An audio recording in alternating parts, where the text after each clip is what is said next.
Assembly Chamber. Sound.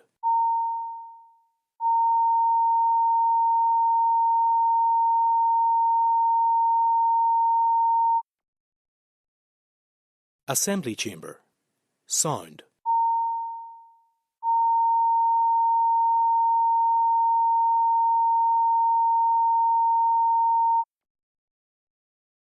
Assembly Chamber. Sound.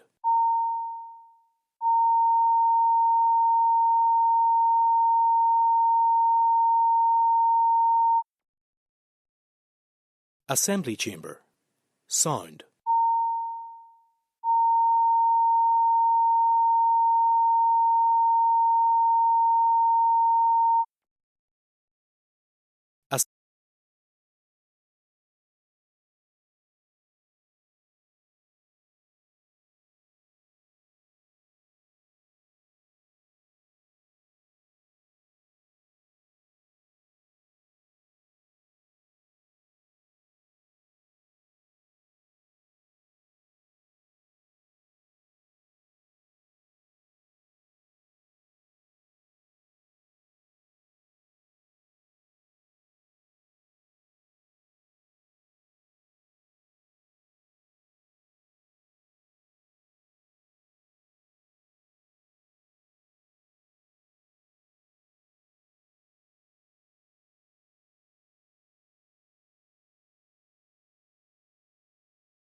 Right, members, the sitting is resumed.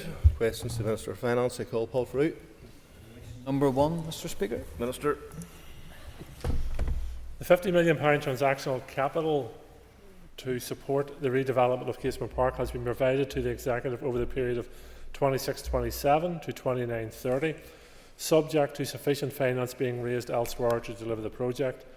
This £50 million was over and above what the Executive's allocation of FTC would have been in the spending review period, so it can only be used for Casement Park. The profile of funding is also to be agreed with the British Government. The additional £50 million FTC has been provided on a net basis, which means it does not need to be repaid to the Treasury. There are no further conditions attached to the funding. In my view, the GAA community have waited far too long for the reconstruction of Casement Park. I met the Communities Minister yesterday to discuss the next steps in delivery of this project. I made it clear that I stand ready to offer whatever support I and my officials can to help make this happen. Mr. Frew. Minister, for his answer to my question, can I then ask, where does he think that the other finance will come from with regards to Casement Park? And does he think that with this departure from usual finance transactional capital, not having it paid back, that this is something that could be explored further for other financial capital, transaction capitals? Well, I'll deal with those in reverse order. I'm on record as saying that I support investment and support regardless of size or shape of the ball or who or doesn't play the sport. So I'll work with whomever to ensure that we get investment into sports and other areas in this place. But it has to be reminded that Casement Park is the outstanding part of the jigsaw in terms of the 3 stadia that were promised at that time. The other 2 are built. Casement Park has not been built, so that's the starting point. In terms of where the rest of the money comes from, that's a matter between the GAA and the Communities Minister and others. You'll be aware that the Irish Government have contributed, the Executive have made a commitment, as has the GAA. If there's to be increases in those commitments, I stand ready to play my part. Jamadol. And thank you, Minister, for your answer so far. Minister, would you join with me in welcoming this investment into Casement Park? I think it's a very welcome investment and provides another piece of the jigsaw of getting Casement Park up and going. The investment both from the British government, the Irish government, the executive, and from the GAA itself is now bringing this project forward. So I think it's now time to move forward with a definitive plan. And as I said to the Communities Minister yesterday, I'll play my part in that and offer whatever assistance I can in ensuring this project is delivered. And as I've been on record many, many times before, I'll play my part with other sporting organisations as well. Dr. Reagan. Thank you, Minister. Minister, the FTC is not to be repaid as a loan, but is it to be treated as a loan, or to the Treasury, but is it to be treated as a loan within your accounting processes, and how are we going to account for it? I am of the view that this money is from the British government. It's up to the British government to account for it. The executive will be making its own contribution to Casement Park, so the announcement and, in fairness, the work done by the Secretary of State, this part of the equation was British government investment, so how the British government treat it is a matter for them.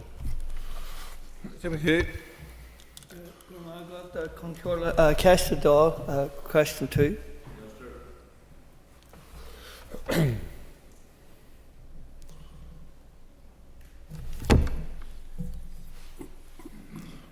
Good financial information is critical for informing public debate and can support and guide the difficult decisions needed to manage a constrained budget and ultimately help shape a more sustainable future for all. The Executive Budget Sustainability Plan committed us to the development of a future work plan in this area. One strand of that work plan was the Budget Improvement Plan Roadmap, setting out short and longer term action for areas of improvement and further development. As part of this work, my officials have published both draft and final Budget 25-26 fact sheets, providing stakeholders with user-friendly, high-level information and infographics outlining the budget position. NISRA has also developed a new web page which sets out breakdowns of departmental expenditure over the 26-17 to 24-25 period. I launched the new resource at the Fiscal Council Conference on the 12th of September 2025. The aim of this resource is to provide greater transparency on spending of executive departments and make information on government spending more accessible. I believe this is an important resource which makes information on government spending more accessible and will provide the public a clearer view of the cost of delivering public services here and where their money goes. Minister, why was the NI executive spending web page developed? It's to allow the public and others, and indeed I would encourage MLAs and others to visit the website. It's very easily accessible information and gives a breakdown of how and where we're using our public expenditure. It's only right and proper that the public have as much information about where their taxes are going, and I think this web page is a great step forward in that direction. Just before I came to the Chamber, I was actually going through it myself. It is a really useful piece of information. Ms McLaughlin's not in her place. I call Carolyn Killian. Deborah Carr, question number 4, please.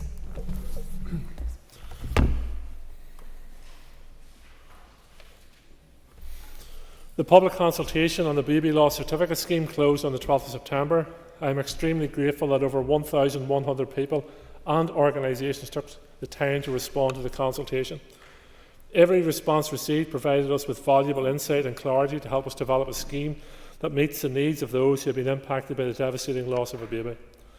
My officials are now working to analyse the responses. Once this is complete, I will publish the consultation report setting out what we have learned. Once the Death and Stillbirth and Baby Loss Bill completes its passage through the Assembly, I will bring forward the required secondary legislation to specify the details of the scheme as soon as possible. Mr. Killian.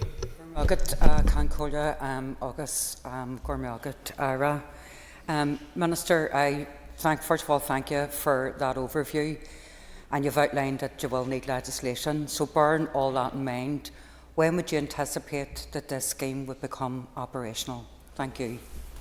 I would hope this scheme is operational within this financial year. I think it's important we move forward as quickly as possible and respond to the demand for this scheme and recognise that many people have come forward and responded to a consultation which I'm sure wasn't easy for all those who have experienced baby loss in these circumstances, and I want to ensure that we react and meet their needs as quickly as possible. Callister. For his answer. Minister, data collection is really important to inform policy moving forward, and in particular for women's health. Knowing the volume of miscarriages that take place in our society is a way of understanding and being able to help those women. So would the Minister shed any light on whether the proposals will include data collection for the Northern Ireland Statistics and Research Agency when it comes to recording miscarriage? We are part of the consultation was as to how we use the data collected, and the member, I'm sure, agrees with me. We understand the sensitivity of this term data and collection of information. It's personal stories and family stories we're talking about. So we've consulted on how we use it and how it would be best used in terms of supporting and developing health policy, etc. And we will carefully examine the consultation responses and then decide on the most sensitive way forward in the use of that information. Cannon. Question 5, please.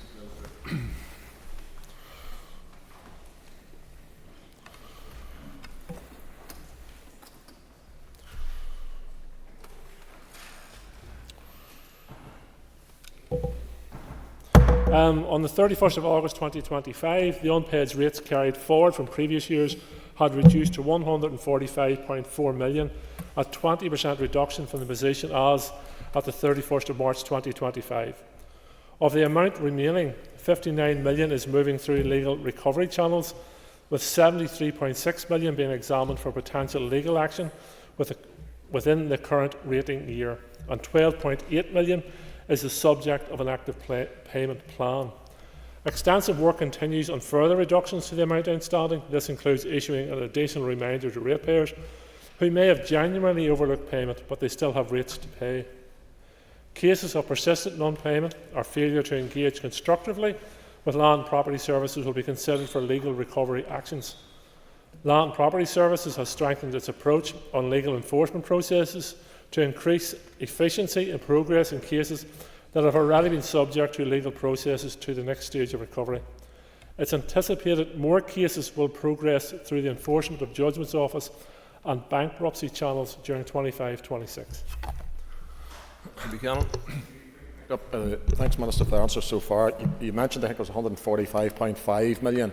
What's that figure like going back on over a number of years? Is it increasing, decreasing, or is it staying the same effectively? So what's the history on that figure broadly? I don't have the exact figures in front of me, though I understand that we are improving year on year in these matters, and there has been a specific focus over this last number of years within the Rates Collection Agency in relation to ensuring that we collect the maximum amount of rates possible and that we challenge those who are not paying the rates where we need to be robustly, including through the courts, and we work with those who are genuinely attempting to pay their rates and who are facing difficulties for whatever reason. But everybody has to make a fair contribution, and the Rates Collection Agency are working their way through that. I will provide the member with the actual figures in writing, but I do think there has been an improvement over this last number of years. Paul Bradshaw. Minister, can you please outline the 2025-26 target for rate collection? Thank you. Well, the target's 100%, but when you talk about the scale of collection and the amounts, that won't be achievable in any organisation. I'll just see if I have the exact figure and what the actual figure, the target figure is for collection of rates. I just can't spot the exact figure in front of me today, but it is extremely high. And as I said to the previous questioner, we are, and the Rates Collections Agency is achieving significant return on the collection of rates. And it is worth pointing out that while we do and will take legal action against those who aren't paying their rates, it is not the ambition of anyone to bankrupt anyone, individuals or businesses, and it's never a nice position to be in. And we will work with individuals and businesses, but unfortunately we do have to reach that position at times, and we will do that, unfortunately. Linda Concordia. Minister, can you tell us how much LP has collected in 24-25? Minister. That figure? In the 24-25 financial year, Land Property Services collected 1.63 billion in rates. This was the largest amount of rates ever collected in a single rating year. This money provides funding for essential public services, etc. And I commend the Rates Agency in terms of their endeavours to collect this funding, which is used in frontline public services. Question 6, Mr. Speaker. Minister. Work is underway in the development of the Executive's multi-year budget. My officials are currently collating and considering departmental returns. This will be the Executive's first multi-year budget in over a decade. It will provide funding certainty, enabling departments to plan on a longer-term basis and create the conditions to drive real transformation in our public services.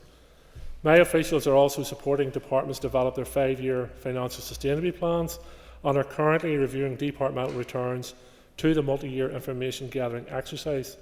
This information will inform the recommendations I bring to the Executive later in the autumn for setting the multi-year budget. Mr. O'Toole. Thank you, Mr. Speaker. Minister, can I ask whether the multi-year budget which you are going to bring forward, we hope later this year, will be alongside an investment strategy? The programme for government, which was published finalised earlier this year, promised an investment strategy. It's clear that we need that to sit alongside with the programme for government and the multi-year budget. When will it be published? The member will appreciate the multi-year or the investment strategy does not necessarily fall under the remit of my department, though I accept it's an executive collective responsibility.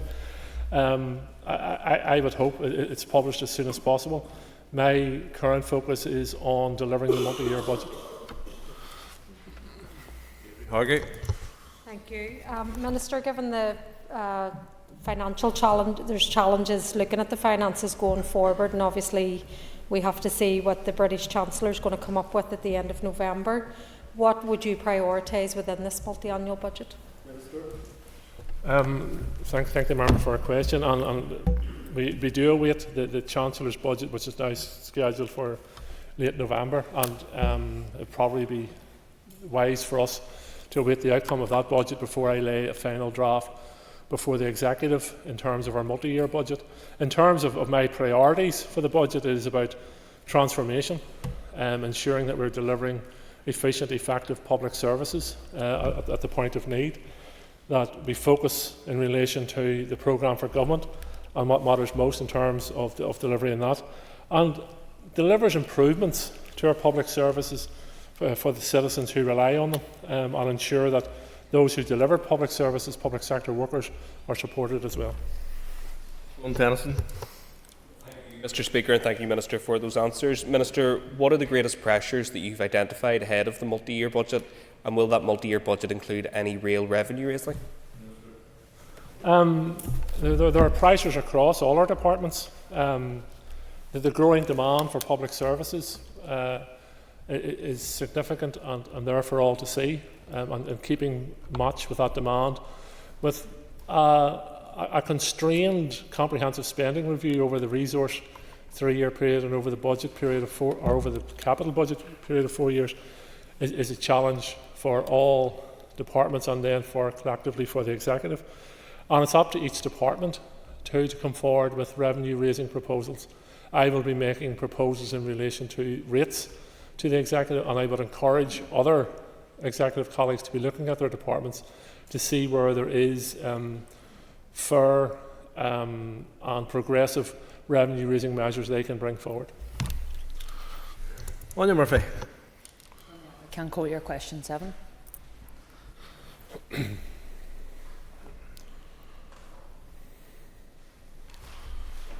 With the Speaker's permission, I intend to answer questions 7 and 13 together. I may need some extra time if possible.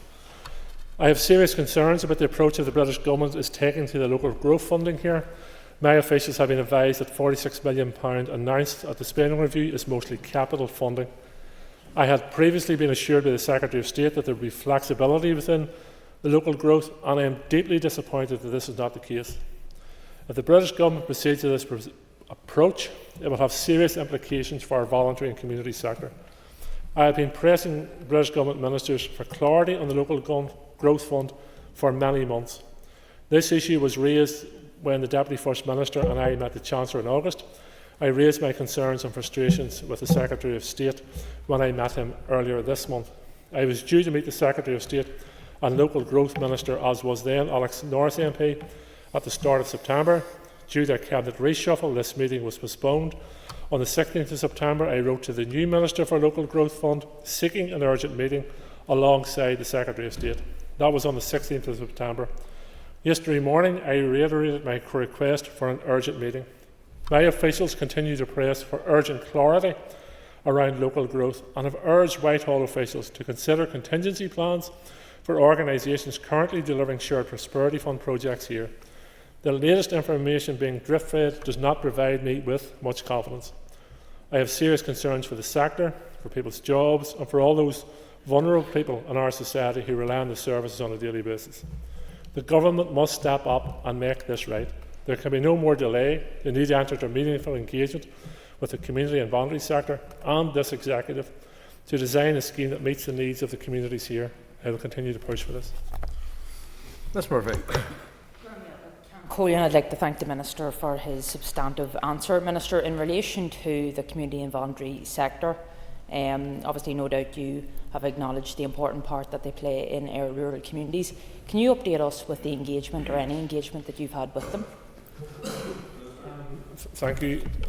I had a very positive meeting with the leaders of the sector hosted by CO3 on the 17th of September, where I provided an update to 41 representatives of the sector and listened to their many concerns. I hope to meet representatives of the sector tomorrow as well, just to further engagement around this matter.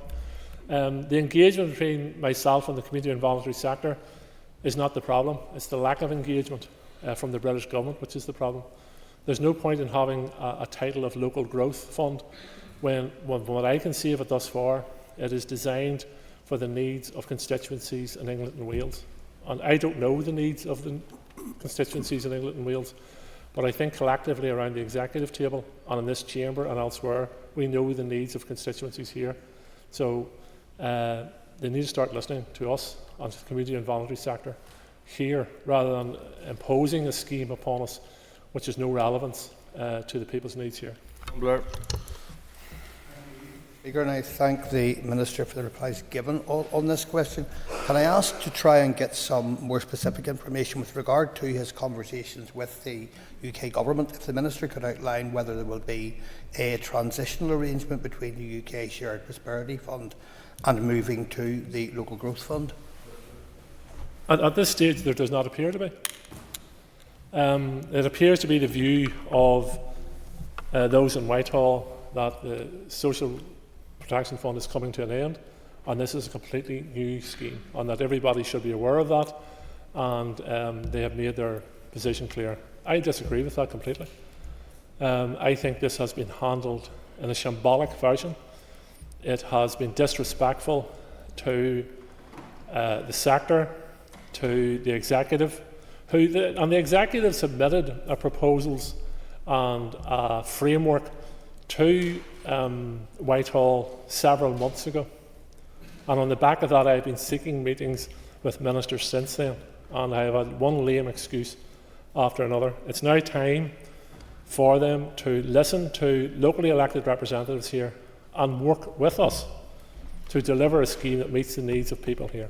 Thank you.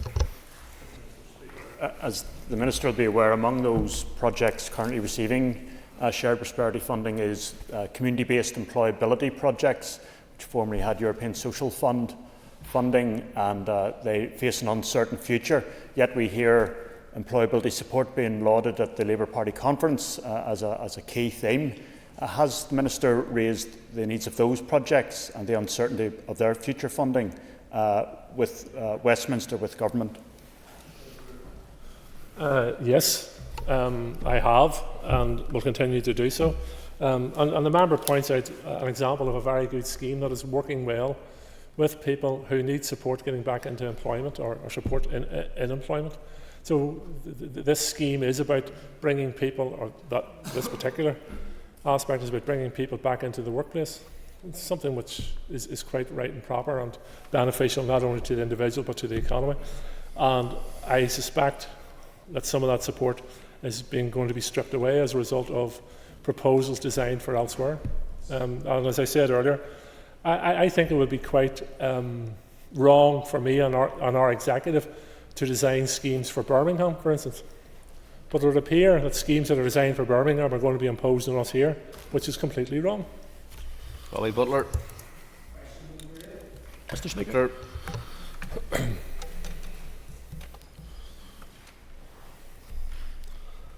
The scoping report was commissioned for internal use in the first instance in order to determine the issues relating to shared property management and consider various options in relation to policy development and future reform.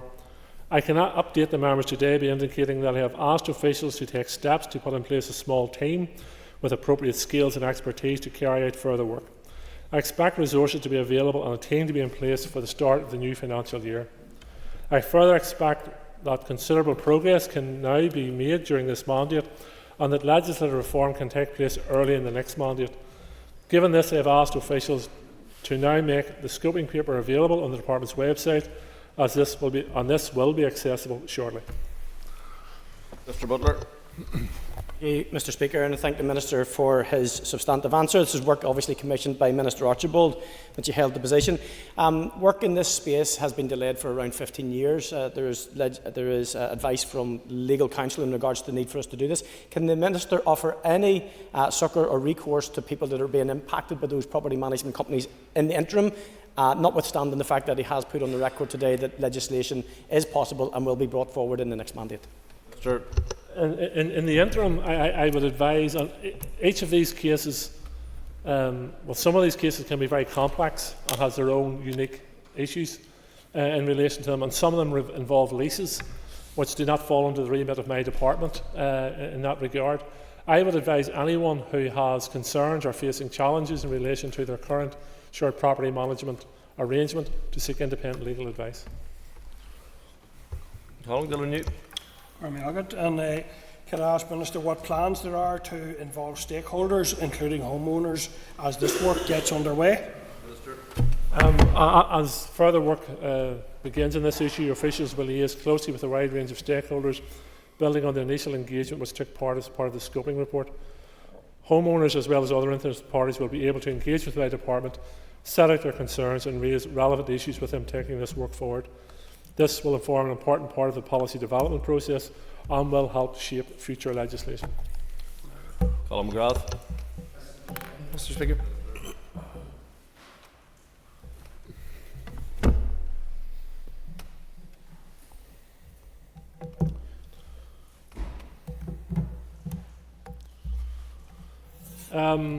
We all want to see health workers get their pay rise that they deserve. They should not be in the position of having to consider strike action to get pay awards that they are entitled to. I am acutely aware of the demands placed on our health and social care system and the financial pressures it faces. These financial challenges are not confined to one department, and we cannot view the health pressures in isolation. I am committed to working collectively with my executive colleagues to resolve the current issues. I have been working with the Health Minister, and my officials are actively engaging too with senior officials in health to look for ways for securing the pay uplift for health workers. The fundamental challenge remains that the British Government is failing to provide sufficient funding for public services, but health and social care workers here should not be the victims of that.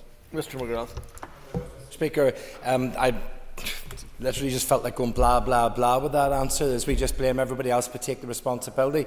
You said about our healthcare workers deserving this money. It was promised to them. This is their pay uplift. It was due on the 1st of April and it's the 1st of October tomorrow. Now, the Health Minister says that it's not up to him, it's up to you as the Finance Minister. Do you have the money and will our nurses get their pay rise? The member clearly had his piece for camera worked out before I read out my answer.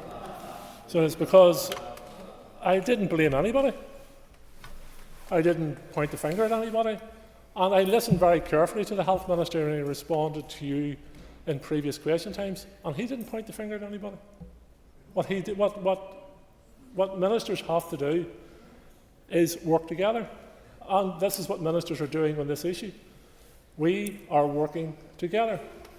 And I have no doubt, and this may come as a disappointment to you, we will reach a successful conclusion to this issue, and health workers will get their pay rise.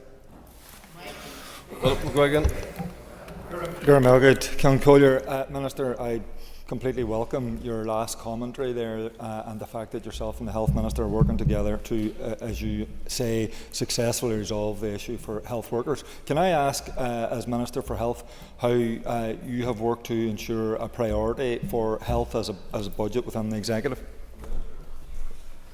The health budget continues to take up the vast majority of, well, a significant proportion of our overall budget. It's currently sitting around 47% of our overall spend. And there is a growing demand, undoubtedly, in relation to our population's needs in relation to healthcare. As our population gets older, as new medicines are introduced and new treatments are introduced, we want to keep a pace with those. But I also want, as Finance Minister, this is my duty to ensure that there is an effective, efficient use of public funds. And I think the work I and the Health Minister have been doing over this last period of time, and my senior officials have been doing in relation with the Health Department, have proved beneficial as well. So I will continue that work, and as I said to the previous questionnaire, I have no doubt this will be successfully resolved and the pay rise for health workers will be delivered. Emma Sheeran. Cash for jail at the Hull. Minister.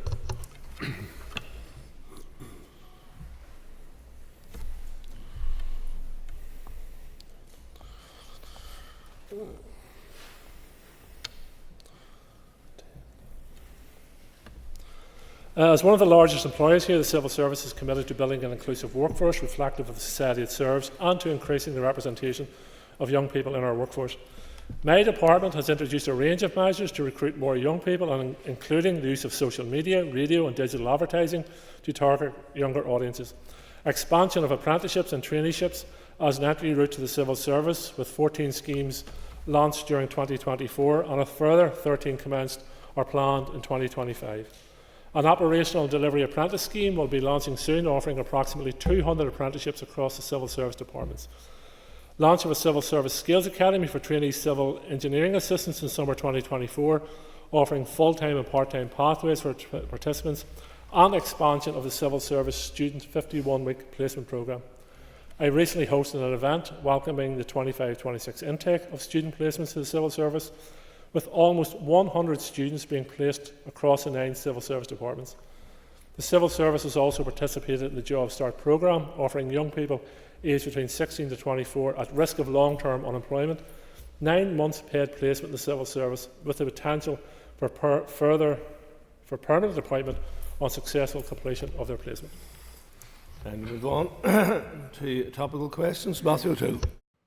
Mr. Speaker, Minister, a little more than 18 months until the end of this mandate, and the public is shocked by the lack of delivery on key projects, several of which have your direct ministerial fingerprints.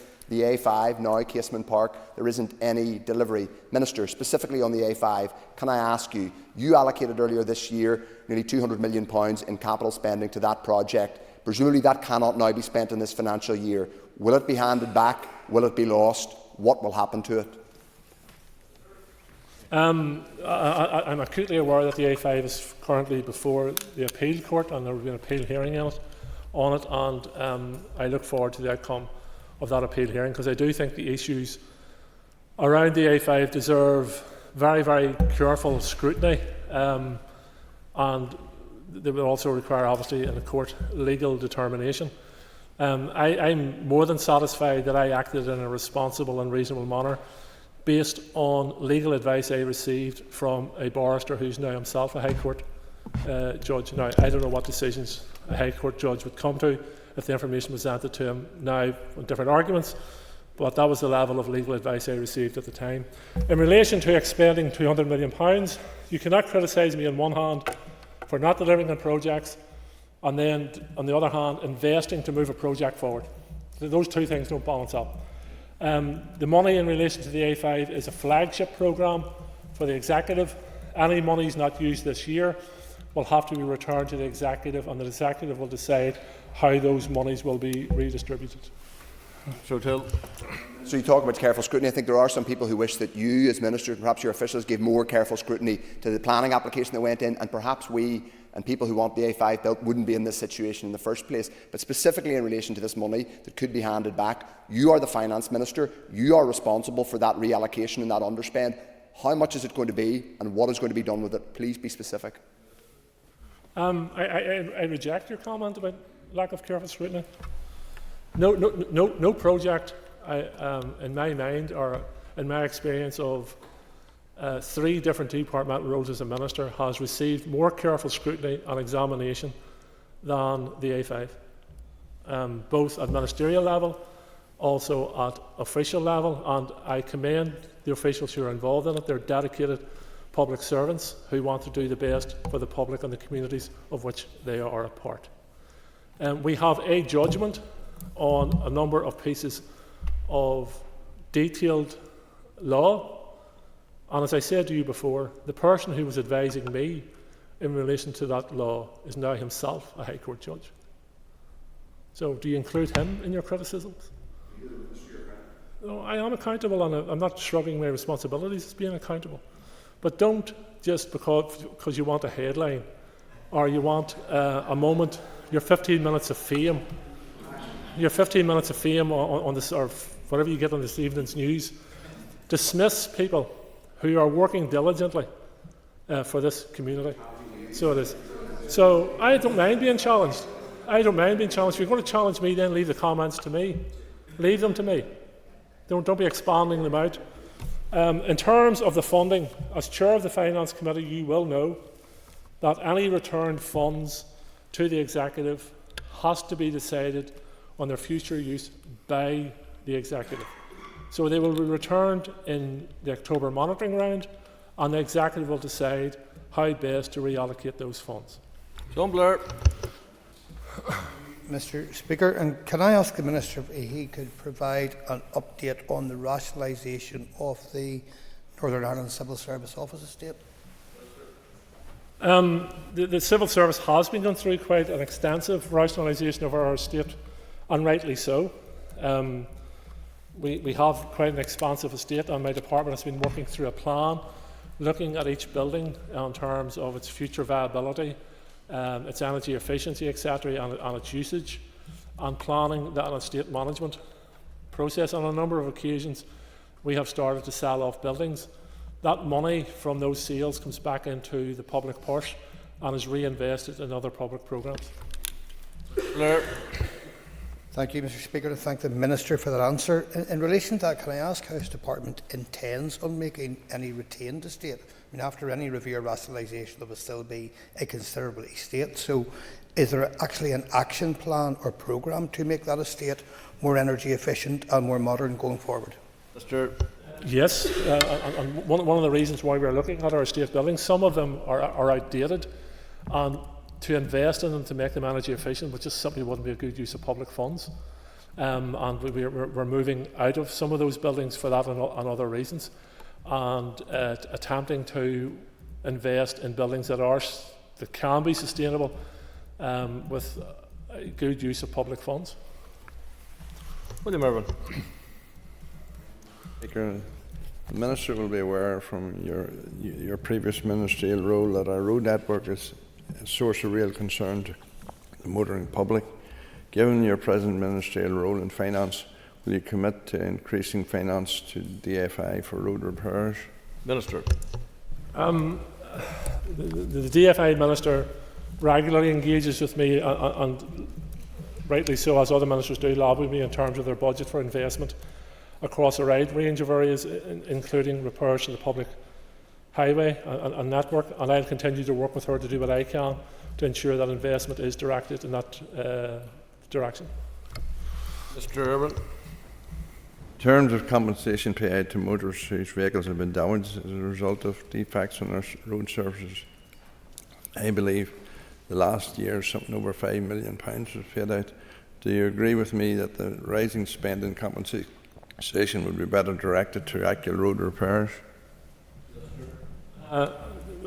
Yes, on the simple equation of pay compensation or fix the roads, then yes.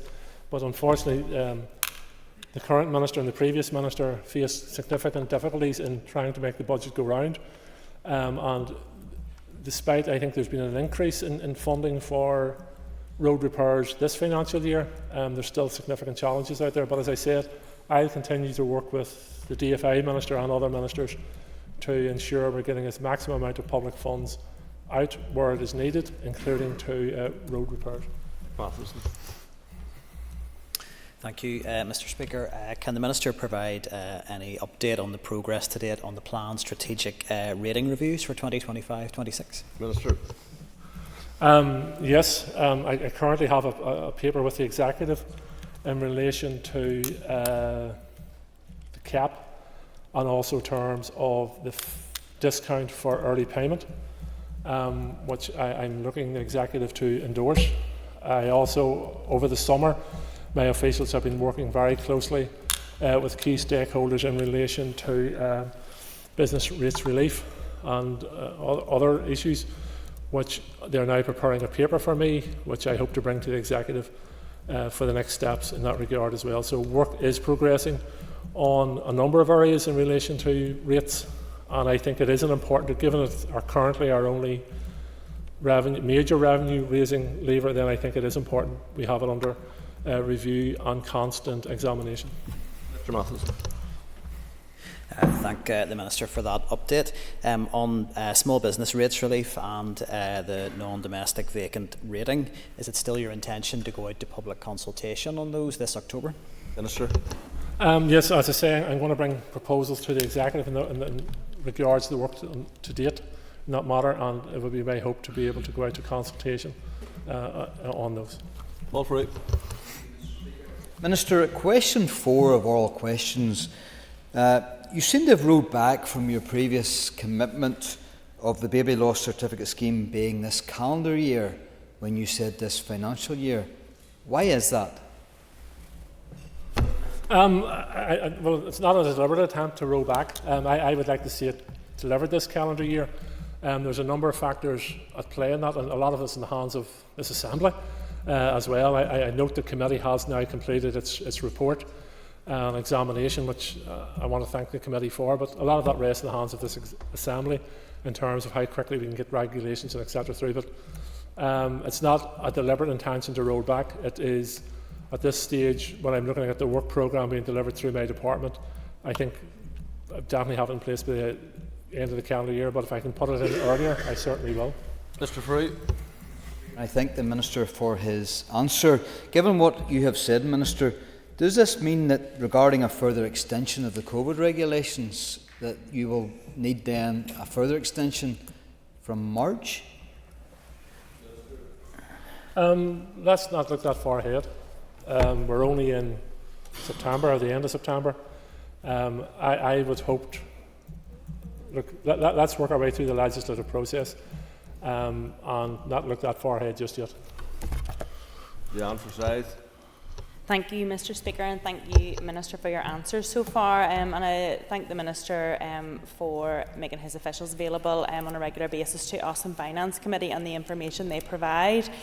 With their outturn returns up until the end of August, at almost halfway through this financial year, it's shown that the civil service departments here are overcommitted by well over £700 million. Just want to ask the Minister, what steps has he taken to ensure that we deliver a balanced budget for 25-26?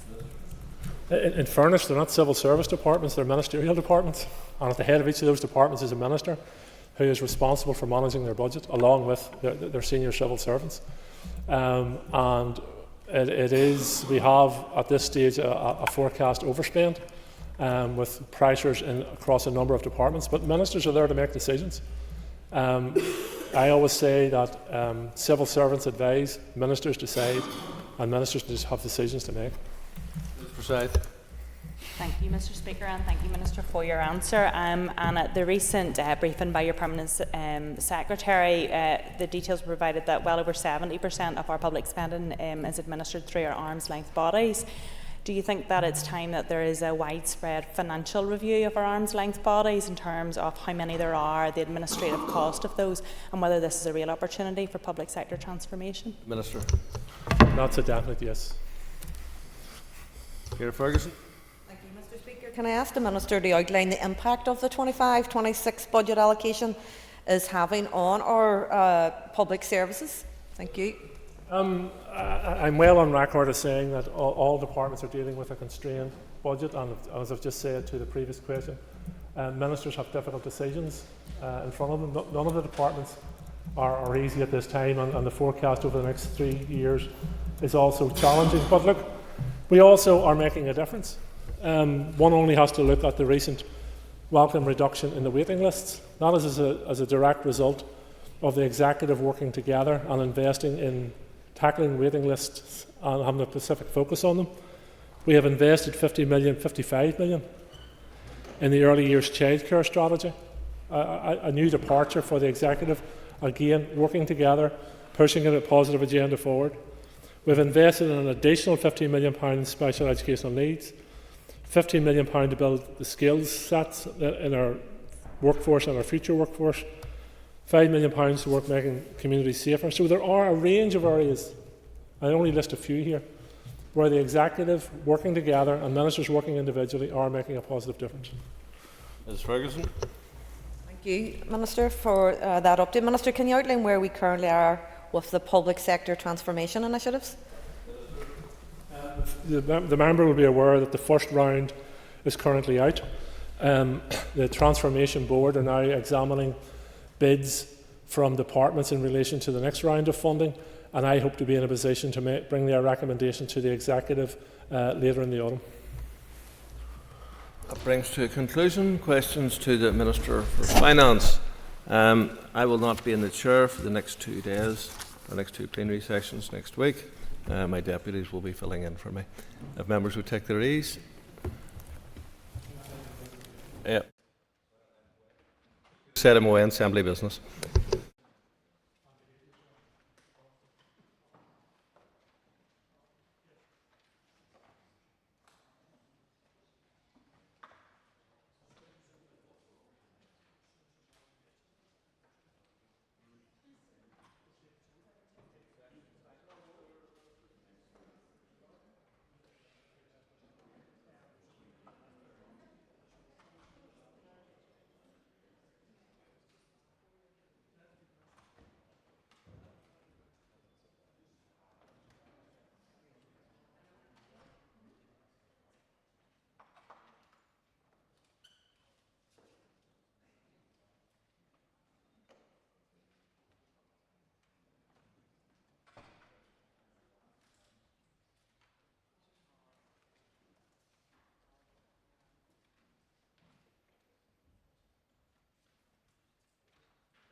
Members, we now return to the debate on the motion on drug testing schemes, and the next speaker is Colin McGrath.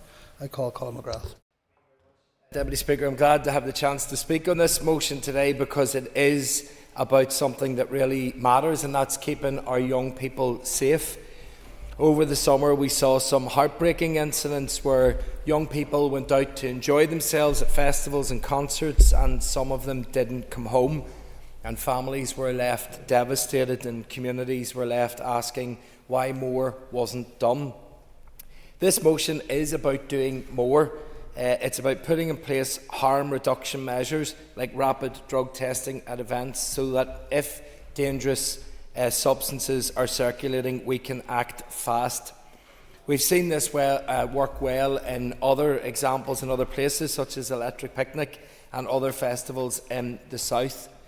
They've been able to test drugs on site to warn people when something lethal is going around and ultimately save lives.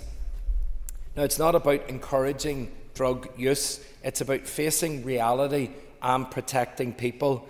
And here in the North, we've got that expertise. We've got the PSNI, we've got the Forensic Sciences NI and Queen's University working on a rapid testing scheme.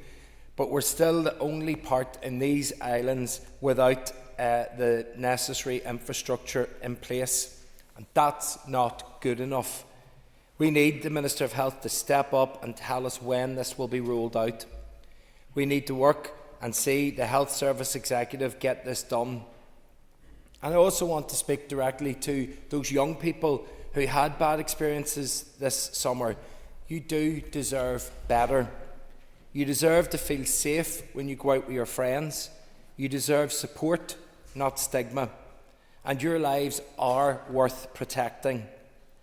Now, I know there's an amendment that takes a tougher line on drug use, and I get it. Nobody wants to see drugs at festivals. But we also know that just being tough doesn't always work. Sometimes it pushes things underground and makes them more dangerous. So we do need to be smart, we need to be compassionate, and we need to meet people where they are. And I would like to see maybe some more joined up work across this island and across these islands, because drugs don't know borders and they surface in all places, and it's about sharing the expertise and the knowledge that there is. And if that little bit of sharing of expertise and knowledge can help one young person, then it's worth sharing that knowledge. So the SDLP are happy to back this motion today, and we welcome seeing it. We don't have any real issue with the amendment, and we think that just all of us working collectively together will hopefully help to make the community safer for our young people. So let's protect the young people and let's give them the support that they need and ultimately the future that they deserve. Thank you. Thank you. Call Ciara Ferguson. I would like to thank my colleagues for bringing forward today's motion on harm reduction initiatives and the need for rapid drug testing schemes at festivals and concerts. No drugs are safe in our communities, yet sadly, too many lives are lost due to drug and alcohol misuse. And further harm reduction initiatives like rapid drug testing can help prevent families losing loved ones, avoidable deaths. We're the only part of these islands without such provisions, and citizens here deserve equal protection. And as my colleague Orla has mentioned, at Electric Picnic, for example, the Health Services Safer Nightlife Harm Reduction Programme has been on site over the last 4 years, offering free and confidential back-of-house drug checking. Additionally, in many other European countries, drug checking can be made a condition of licensing for major events and festivals. And maybe this is something I'd be interested to hear from the Minister. Has he had any conversations with the Communities Minister and maybe our local councillors on that very issue? Rapid drug testing services save lives, identify emerging trends and enable alerts to be issued. We're all too aware, sadly, that the number of drug-related deaths has more than doubled over the past decade, and harm reduction initiatives are urgently needed, alongside, as many colleagues have mentioned today, investment in our addiction services, having compassionate, trauma-informed rehabilitation services, and likewise tackling drug dealers within our criminal justice system with tougher sentencing. Harm reductionists, academics, policy reform activists and those on the front line have repeatedly urged for action. We cannot allow young people to play Russian roulette with their lives when there are practical steps which could prevent accidental poisoning. Such a response is unethical and unacceptable. My party colleague in Dublin, Fintan Moorfield, outlined back in 2018 that such measures are sensible and proactive, and that by responding to the realities of life has the potential to save a life. It would be welcome to hear, likewise, for example, in the Minister's response, what consideration has been given to funding opportunities, for example, whether they could be done through the North-South Ministerial Council in this respect. Saving lives must be our top priority, and we need a humane and compassionate approach to address this issue, and this should include concrete proposals for the rollout of harm reduction initiatives to prevent avoidable and agonising drug-related deaths. Thank you. Call Jerry Carroll. Members opposite for bringing this motion today. It's very, very important that we discuss it and also discuss the fact that the state's current zero tolerance approach to drugs, Deputy Speaker, is not working, and the war on drugs has categorically failed. Criminal penalties for drug possession aren't working. There's no evidence that the small reductions in illegal drug use since the 90s is related to criminal penalties for drug personal possession. People who are suffering from poor mental health and addiction don't need our judgment, condemnation or criminalisation. In the areas of the highest deprivation, drug use deaths are almost 6 times higher than in areas of the lowest deprivation. I want to commend my own GP, but Dr McKenna recently speaking out in the Irish News about the links between deprivation, poverty and higher bad health outcomes. Too many people are experiencing addiction, are trapped in a chaotic cycle of imprisonment and release, often into homelessness, and the risk of overdose is hugely increased, Deputy Speaker, for prisoners when they receive release. I and many others believe that criminalisation and a zero-tolerance approach to drugs is harmful, and it also deters people from coming forward for treatment if they want it. So I think there's problems, to put it mildly, with the amendment, and I'll not be supporting it for that reason. It also completely ignores the reality that people do take drugs, and many of them do so at events like festivals and concerts. Not just young people, but in many cases young people. And drug consumption is a fact of life, and I think lecturing young people in particular, will not work. A public health harm reduction approach acknowledges this fact and operates in a different format. A harm reduction approach to drugs, Deputy Speaker, in our society would be transformative, and especially for working class communities. It would also require transformative change across our health service and our broader society. If harm reduction was given proper attention and funding, which unfortunately it is not, frontline workers could proactively engage with known drug users to distribute essential items like clean needles and other essential products. Health workers and volunteers could be trained in administering naloxone to temporarily reverse the effects of opioid overdose. Medically supervised injection facilities could be established in every trust area for everyone who needs it, but this is not the case. Back-of-house drug testing should be available, not just at festivals, but at all hospitality venues where drugs are likely to be consumed. And also, I think, not fully connected, but somewhat connected to this debate, I think all venues should also be commanded to provide anti-spiking facilities as well, which aren't that expensive and should be put on the responsibility of that should be put on the venues, nightclubs, bars and so on and so forth, because we've had a spike in that, an increase in that spiking as well. Festival goers at the likes of Electric Picnic, Deputy Speaker, have access to free and confidential back-of-house drug checking. These are non-monitored safe spaces where people can submit substances for analysis without any judgment. This is really, really important. And festivals themselves see a 10 to 25% reduction in drug-related harm because people are coming forward.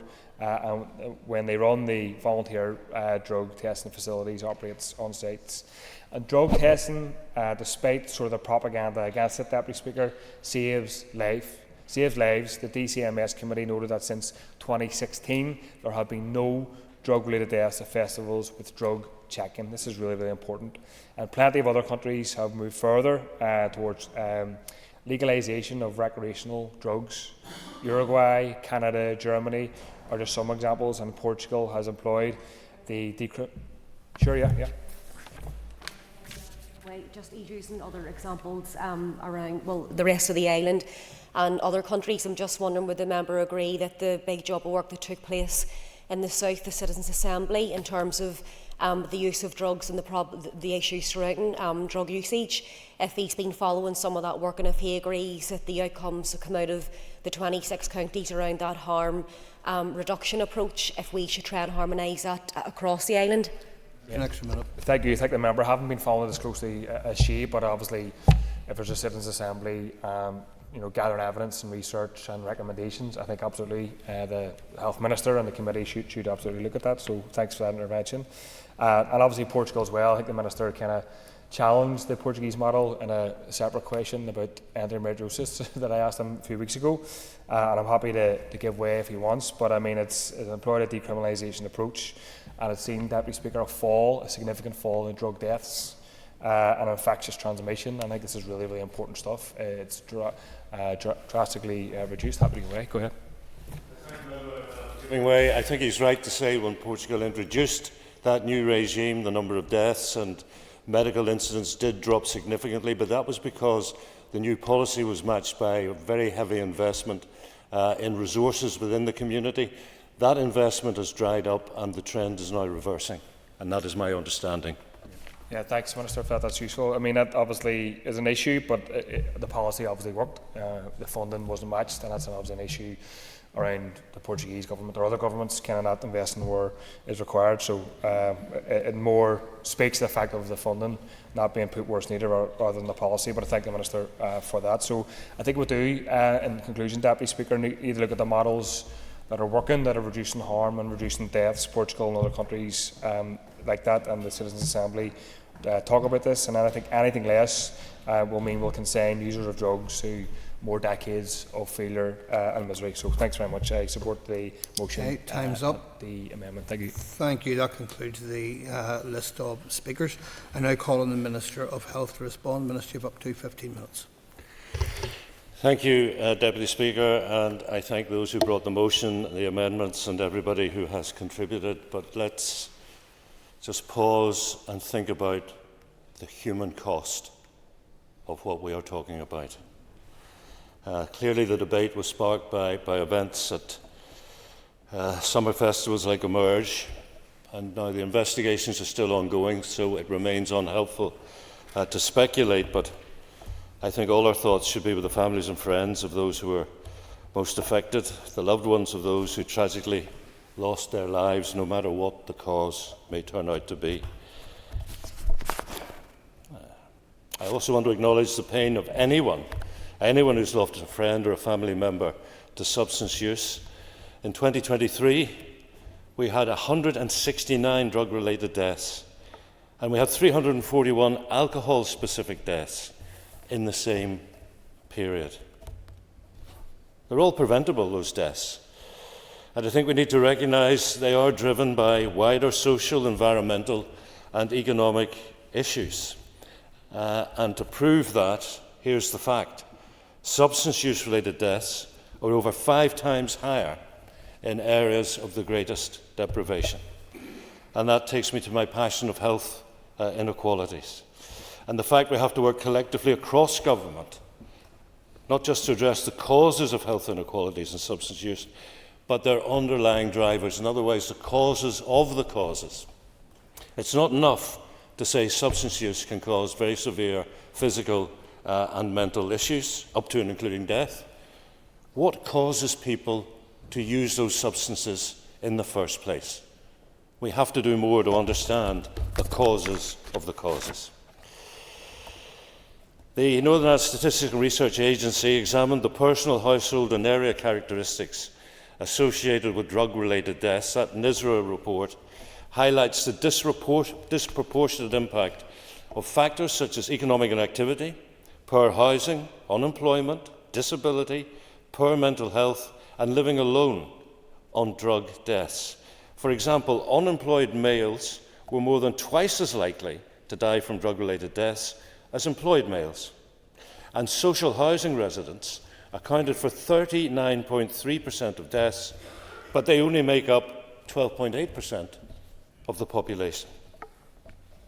Now, I want to acknowledge what we're talking about can be a very sensitive, indeed a controversial area, given the legal position of many of these drugs. So it might be helpful to provide a brief overview of how the issue sits within our substance use strategy, preventing harm, empowering recovery. Now, the strategy is agreed by the Executive. It recognises the importance of reducing the availability of and accessibility to illicit and illegal drugs. And I want to acknowledge the strong collaborative work among the PSNI, the Organised Crime Task Force, Task Force Drugs subgroup and the Department of Justice in this area. But when we think about that phrase, preventing harm, if you move off the purest position of saying all these substances are illegal, so it is purely a criminal justice matter to be led by the Police Service of Northern Ireland, you get into an area where you are making judgment calls. If you want to prevent harm, do you provide services for people who are taking illegal substances? And I believe that that is the right approach, but it is a subjective thing ultimately. It is a judgment call, as I say. Harm reduction has become key to the department's work. We deliver on a number of harm reduction services. These include opioid substitution therapy, a needle and syringe exchange, which we're always seeking to expand and develop, take-home naloxone kits, low-threshold outreach services, and rapid drug disposal bins. The Public Health Agency also offer nitazene, fentanyl, and xylazine testing strips with all needle exchange sites right across Northern Ireland. In addition, as part of the needle and syringe exchange scheme, we work with the UK government on a number of years ago. We did this to allow foil to be handed out to encourage people to move away from injecting to inhaling substances. This harm reduction method reduces the risk of blood-borne viruses or infections and discarded paraphernalia. From the 1st of April of last year to the 31st of March this year, 3,829 packs of foil were dispensed across needle exchanges right across Northern Ireland. And at a recent Four Nations meeting on drugs held in Scotland, Scottish officials, I believe, said in 1 year they handed out some 400,000 foil dispensers to try to encourage people to smoke rather than inject, because that was about lowering the harm. Most pertinent for today's debate is the Drug and Alcohol Monitoring and Information System, known as DAMIS. This system, again operated by the Public Health Agency, but overseen by a cross-departmental steering group, allows individuals, including service users, peers, the PSNI, Forensic Science Northern Ireland, prisons, probation, treatment and support services, and homeless service providers, to submit information to a central contact about substances of concern. These can then be considered and either noted for prevalence information, or further information can be sought, or indeed alerts can be issued to those likely to come into contact with those who use substances and may be at risk of harm. Importantly, through DAMIS, we currently have the ability to proactively seek testing of substances which are seen to be causing harm, and that comes up through our partnership working with the PSNI and Forensic Science NI. This information is used to inform related advice and alerts to service users, to vulnerable groups, and to those in key services. Now, I'm aware of the outline proposal that's been put forward by Queen's University Belfast.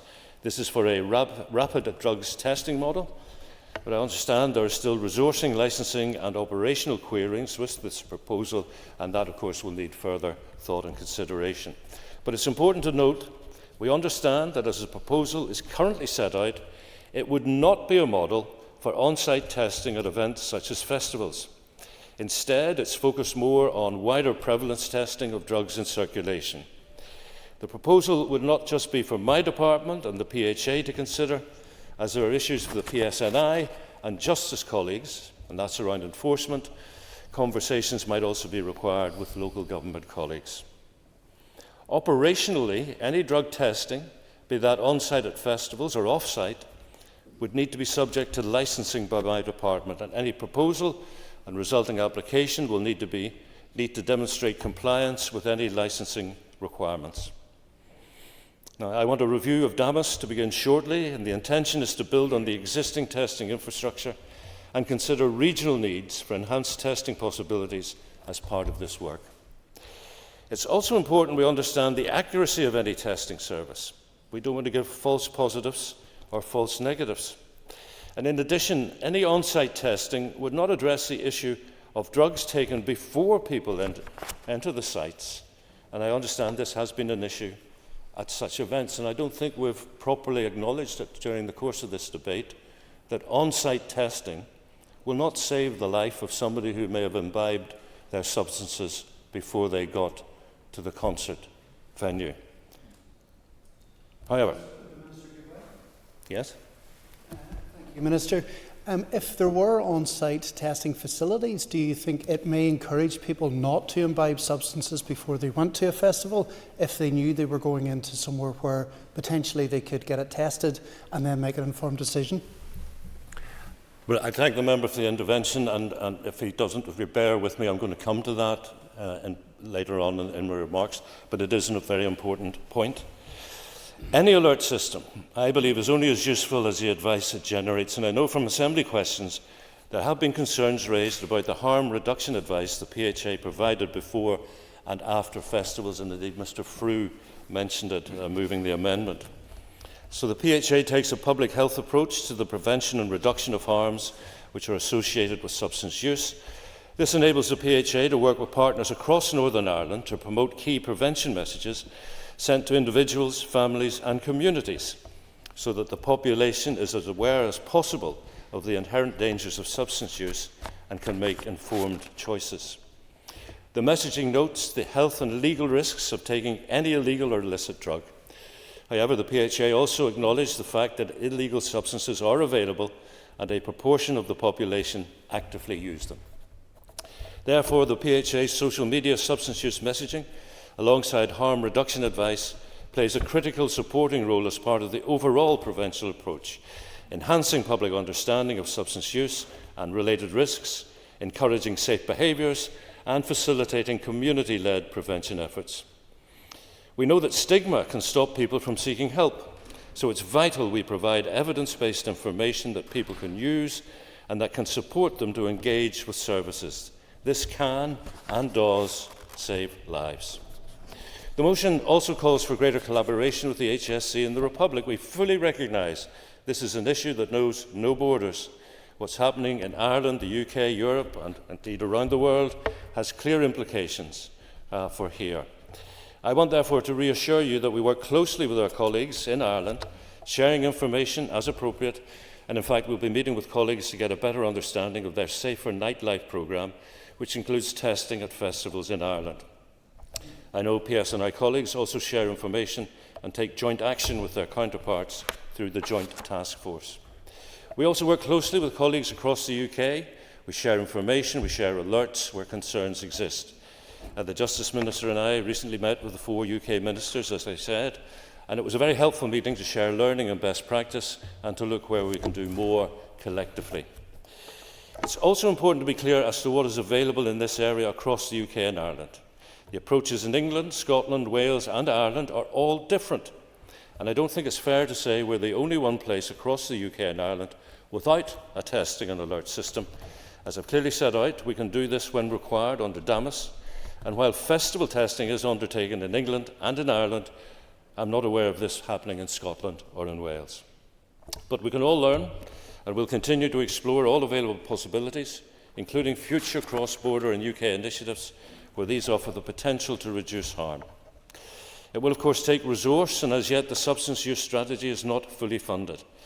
This is important as the wider budget position means we cannot fund any development like this, and any resources would have to come from existing services which are already supporting people in need. But I will make a commitment to ensure our precious resources are used to best effect. But it's not an issue for my department to lead on in isolation. We need to work with our partners in justice, the community and voluntary sector, local government, and with people with lived and living experience of substance use to make a real difference. The question has arisen about if there was testing on site, would that encourage people not to indulge in substance use until they got there? It would depend very much on what type of testing we put in place. Are we talking about somebody giving a sample of their substance to be tested in real time and to be given a result there and then, which is one thing and which I think may be very difficult to achieve? Or is it more about issuing a more general warning, perhaps on big screens, to concert goers that there is a certain substance in circulation and people need to be wary of it. And that is something we would really need to tease out. And again, I think the real issue for me is if you were going for the former, where you were actually potentially saying to somebody, the substance that you've had me test is okay for you to take, raises an ethical issue. I think it raises a moral issue, it raises a legal issue, but also it raises an issue of what if it is a false negative or a false positive. So I think there is a lot of consideration yet to be given to that particular issue. Minister, thank you for that response. I now call Alan Robinson to wind on the amendment, and you have up to 5 minutes. Mr. Deputy Speaker. Every summer, thousands of people attend festivals and concerts, and they go to enjoy music, to have fun, to make memories. Fantastic events that tend to be well run. I can think of Stenhull in my own constituency. People go for the music, for a beer, and for the crack. I encourage anyone in this chamber to attend at least once. But we know that for some, the night at a concert or a festival doesn't end safely. Indeed, drug-related deaths and medical emergencies are becoming all too common. And Paul Frew, the proposer of the amendment, laid bare very startling figures on drugged seizures and indeed deaths. And I will repeat, in a 12-month period up to the June 2025, there were 6,769 drug seizures and 3,049 drug-related arrests. And I want to echo Paul Frew's comments where he says it is important to point out that there are no safe ways of taking illegal drugs. And while we recognise the role of harm reduction, this must always be complemented by the police identifying, arresting and putting those people involved in the supply of drugs before the courts. I'll not today because I am late for another event. We must not normalise drug use, especially at events where so many young people attend. It is wrong for drugs to be returned or advice given on so-called safe usage. There are no safe illegal drugs. The motion unfortunately made no reference to whether the expectation would be that those providing rapid on-site testing at festivals or concerts would have to procure a licence to operate in advance, and thus why we amended the original motion. The Home Office has governed such licences in GB, and it would be an oversight for this part of the UK to go it alone in terms of providing a less stringent and less safe approach. The HSC in the Irish Republic, who operate such testing at concerts, have described these services previously as safe spaces where people can discuss a range of issues. I suppose it begs the question, what issues can be discussed? What training do these staff have? And does the so-called confidentiality prevent onward referral to the police of information that is likely to lead to prosecutions? The TP supports protections for young people who attend concerts, and we want to see effective means to alert concert goers of dangerous substances that are in circulation. However, we have to be careful not to compromise on the integrity of a criminal justice approach on breaking the supply and possession of illegal drugs, and therefore driving down the number of families left devastated, and in some cases, left with an empty chair. And again, thus why we wanted to amend the motion, and in doing so, strengthen it. I'm not going to rehash members' comments, Mr. Speaker. I do want to thank the proposer, Orlia. She did make reference to that harm reduction saves lives, and I'm glad that she also talked about how dangerous drugs are. Again, I say that we cannot normalise the taking of illegal drugs. And I want to thank Paul Frew, the proposer of the amendment. I think he pitched his comments at a level that we all can agree, and that is that we need to save lives. But he also focused on how illegal drug taking is wrong. No one should have drugs returned. And I repeat again, there are no safe illegal drugs. And can I just, before I conclude, Mr. Deputy Speaker, I thank the Minister for acknowledging the pain of families. It is always important to inject that human touch in what sometimes can be very stale debates in this chamber, and he certainly did that today. Thank you, Mr. Deputy Speaker. Thank you.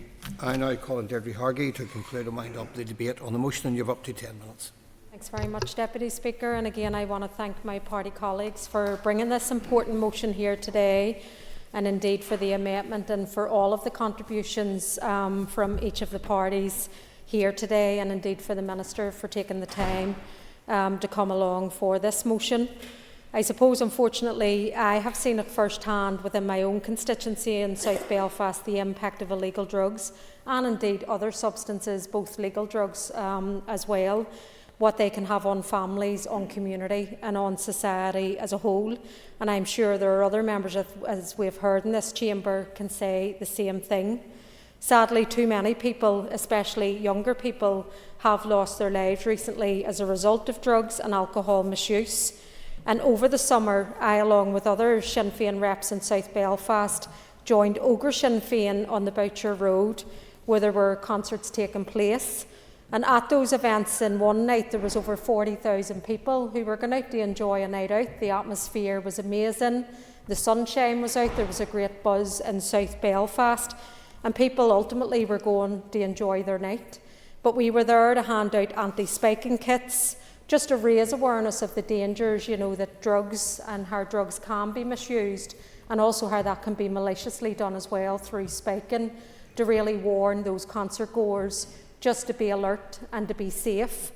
And I have to say that was a great initiative by a group of young people within our party. I'm sure that can be measured by other young people throughout the city and beyond.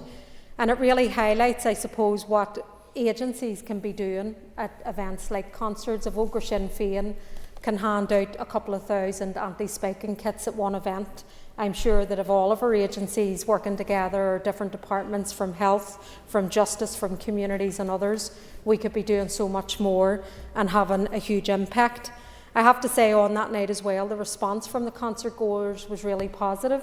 People were glad to see somebody there for making some type of intervention. And I suppose, whilst they mightn't have thought about it as they were going out, just handing them that kit made them think and maybe sparked something in their heads. So we're not saying that this is going to be the panacea for everything, but any mitigation and intervention, if it saves one life, then it's ultimately worth doing. And I suppose in Sinn Féin we're absolutely committed to tackling drug use with an evidence-based and public health-led approach. We want to ensure that we're reducing the harm, and I think that's what everybody wants to ensure, as we heard this debate today. And we recognise that criminalisation alone does not save lives. What saves lives are interventions rooted in harm reduction, in education and in practical support and help on the ground. And I know that many of the contributors had spoke of that today. And again, I just want to highlight one in my own community, in the market where I live. The Market Development Association are working with Queen's University, their Community in Place, their QCAP initiative, and indeed they have been running a community initiative looking at substance misuse, looking at health inequalities, Minister, that you touched on, and how they can break the stigma within that community, looking at the impact of addiction, of suicide, of trauma, of mental health, of inequality. And looking, though, at the importance of working class communities coming together, having a sense of pride in those communities, showing the resilience that those communities have, and importantly showing that actually community and coming together is an important driver in trying to mitigate and reduce harm as well. And again, yes, go on ahead. Way much more courteous of her time than the previous speaker, but she mentioned about the criminalisation approach doesn't work alone. I agree with her on that. Would you have concerns about the amendment that it mentions about, and I quote, no safe way of taking illegal drugs? That approach, if it was adopted, means you'll never be able to locate, particularly toxic and dangerous drugs. And would she and her party have concerns about that approach? Thank you. Well, I think what we would be pushing for is a health-led harm reduction approach. That's something that we want to see, and that's why we've brought this motion here today. And I think in listening to all of the contributions, I think we do have a broad unity of purpose. There may be some areas that we may want clarity or we may not fully agree on, but I do sense that there's a unity of purpose broadly within this chamber, and I think that's the important message that we want to get out from this chamber today. I think we do need to move beyond breaking the stigma and silence, and again I would commend to the Minister the community that I spoke about there. The Market had produced a community play, a piece of theatre called The Black Dog, which was shown in the Waterfront Hall over the summer. It was packed out on the 4 nights that it was shown. And that talked about these very issues. It talked about the impact of health inequality, particularly on working class communities like the Market, but that could also be the Shankill, it could be Donegal Pass, it could be the New Lodge, it could be in Derry and in other places as well. And they're going to be showing that production again. So again, I would commend that when you get the invite, that you go along to that production, because I think it was a really powerful piece of theatre, and also how the arts can be used in terms of breaking the stigma, but also building that sense of community and that sense of connection and resilience as well. Again, also when we look internationally, and I know areas like Portugal and the Netherlands was touched on, but governments there have introduced models of on-site drug testing, pill checking, drug information services, and particularly at musical events. I know many contributors touched on the electric picnic event and how they started to introduce drug testing on-site this year.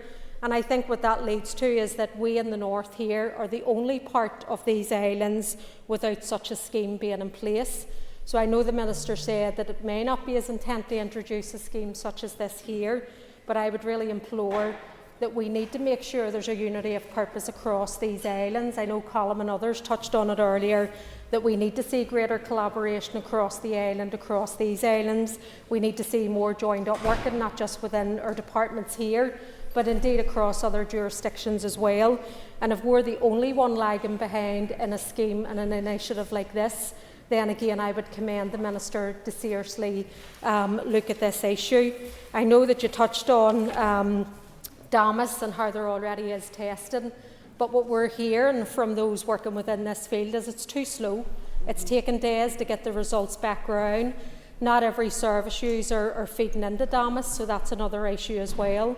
And that's why we're calling on the Queen's pilot and the partnership work that they're doing, because we need more rapid drug testing, and that's something indeed communities such as the Market are calling on as well, because they know the quicker that we can get this out, the quicker that we can alert the public, the quicker that we can potentially save lives and reduce and mitigate against any future harms. So again, I would ask the Minister that when he's reviewing Damas, you also talked about that you're going to give careful consideration and thought. Is there a timeline into that? Is that part of the review on Damas?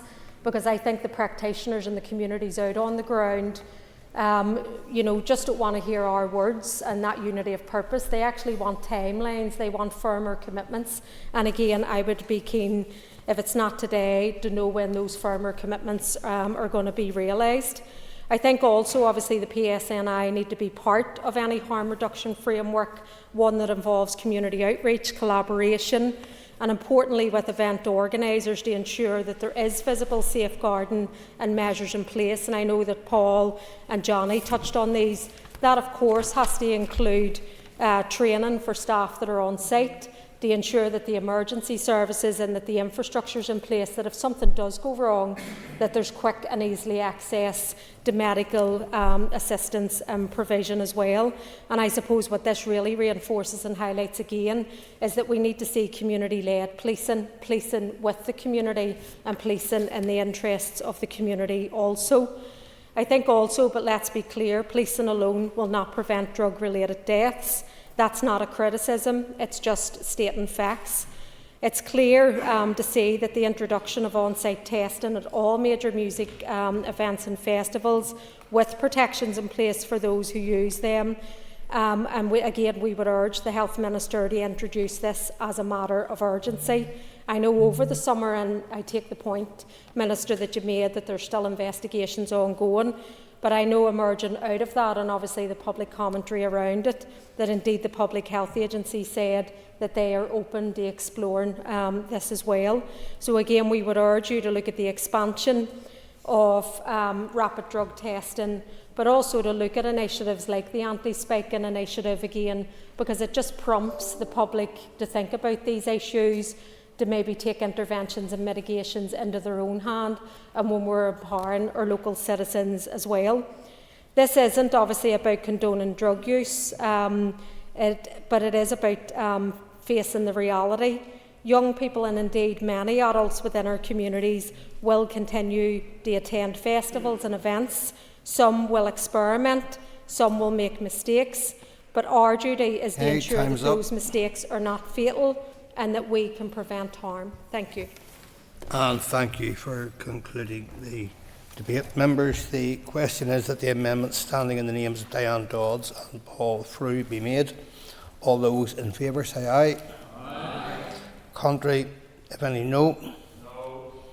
Aye. The ayes have it. The ayes have it. The question therefore is that the motion as amended be agreed. All those in favour say aye. Aye. Contrary, no. The ayes have it. The ayes have it. The amended motion is carried. Members, take your ease before you move to the ministerial statement.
Peter.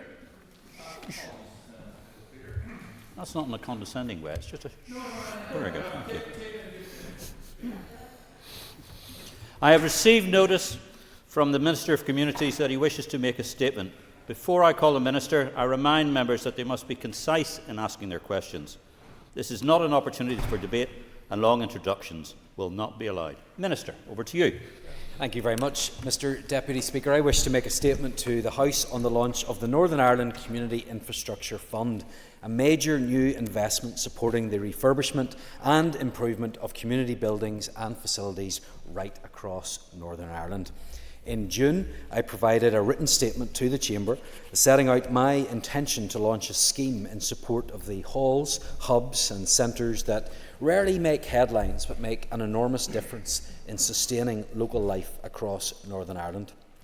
I have moved at pace, and tomorrow the Northern Ireland Community Infrastructure Fund will open.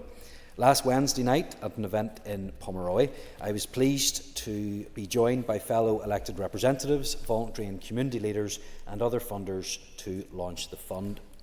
It was great to see the energy in the room, the recognition of the importance of halls and community buildings and the importance of sustaining them.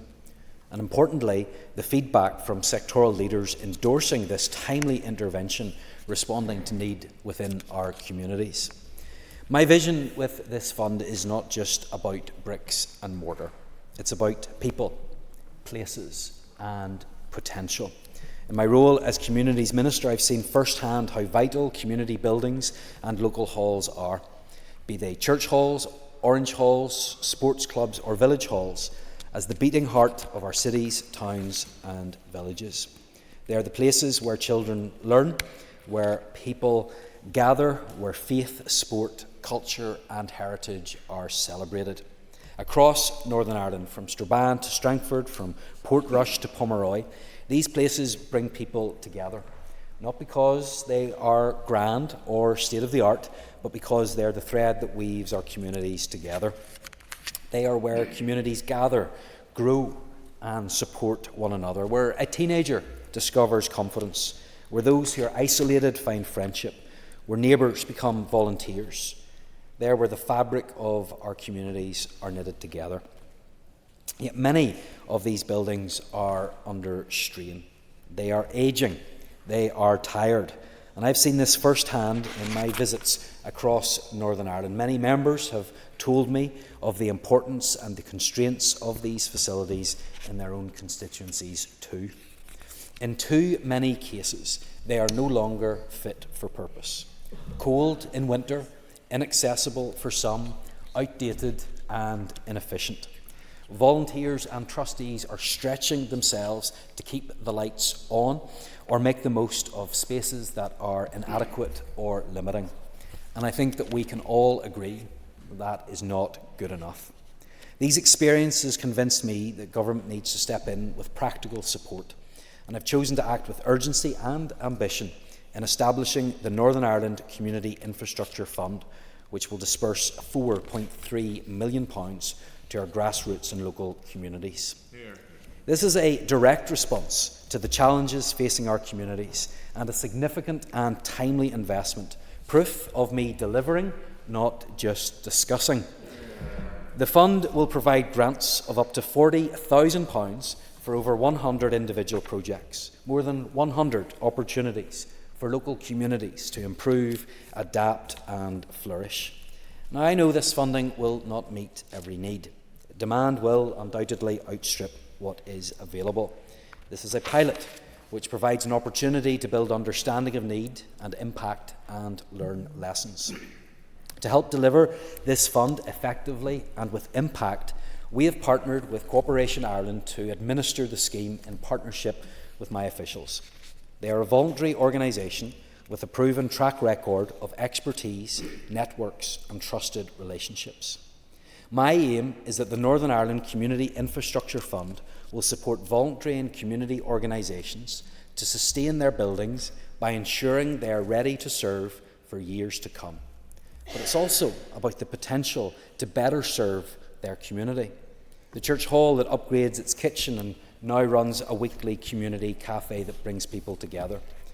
Young parents, pensioners and newcomers to the area. These are not just upgrades, they are transformations. And there's another vital part of this story: local suppliers.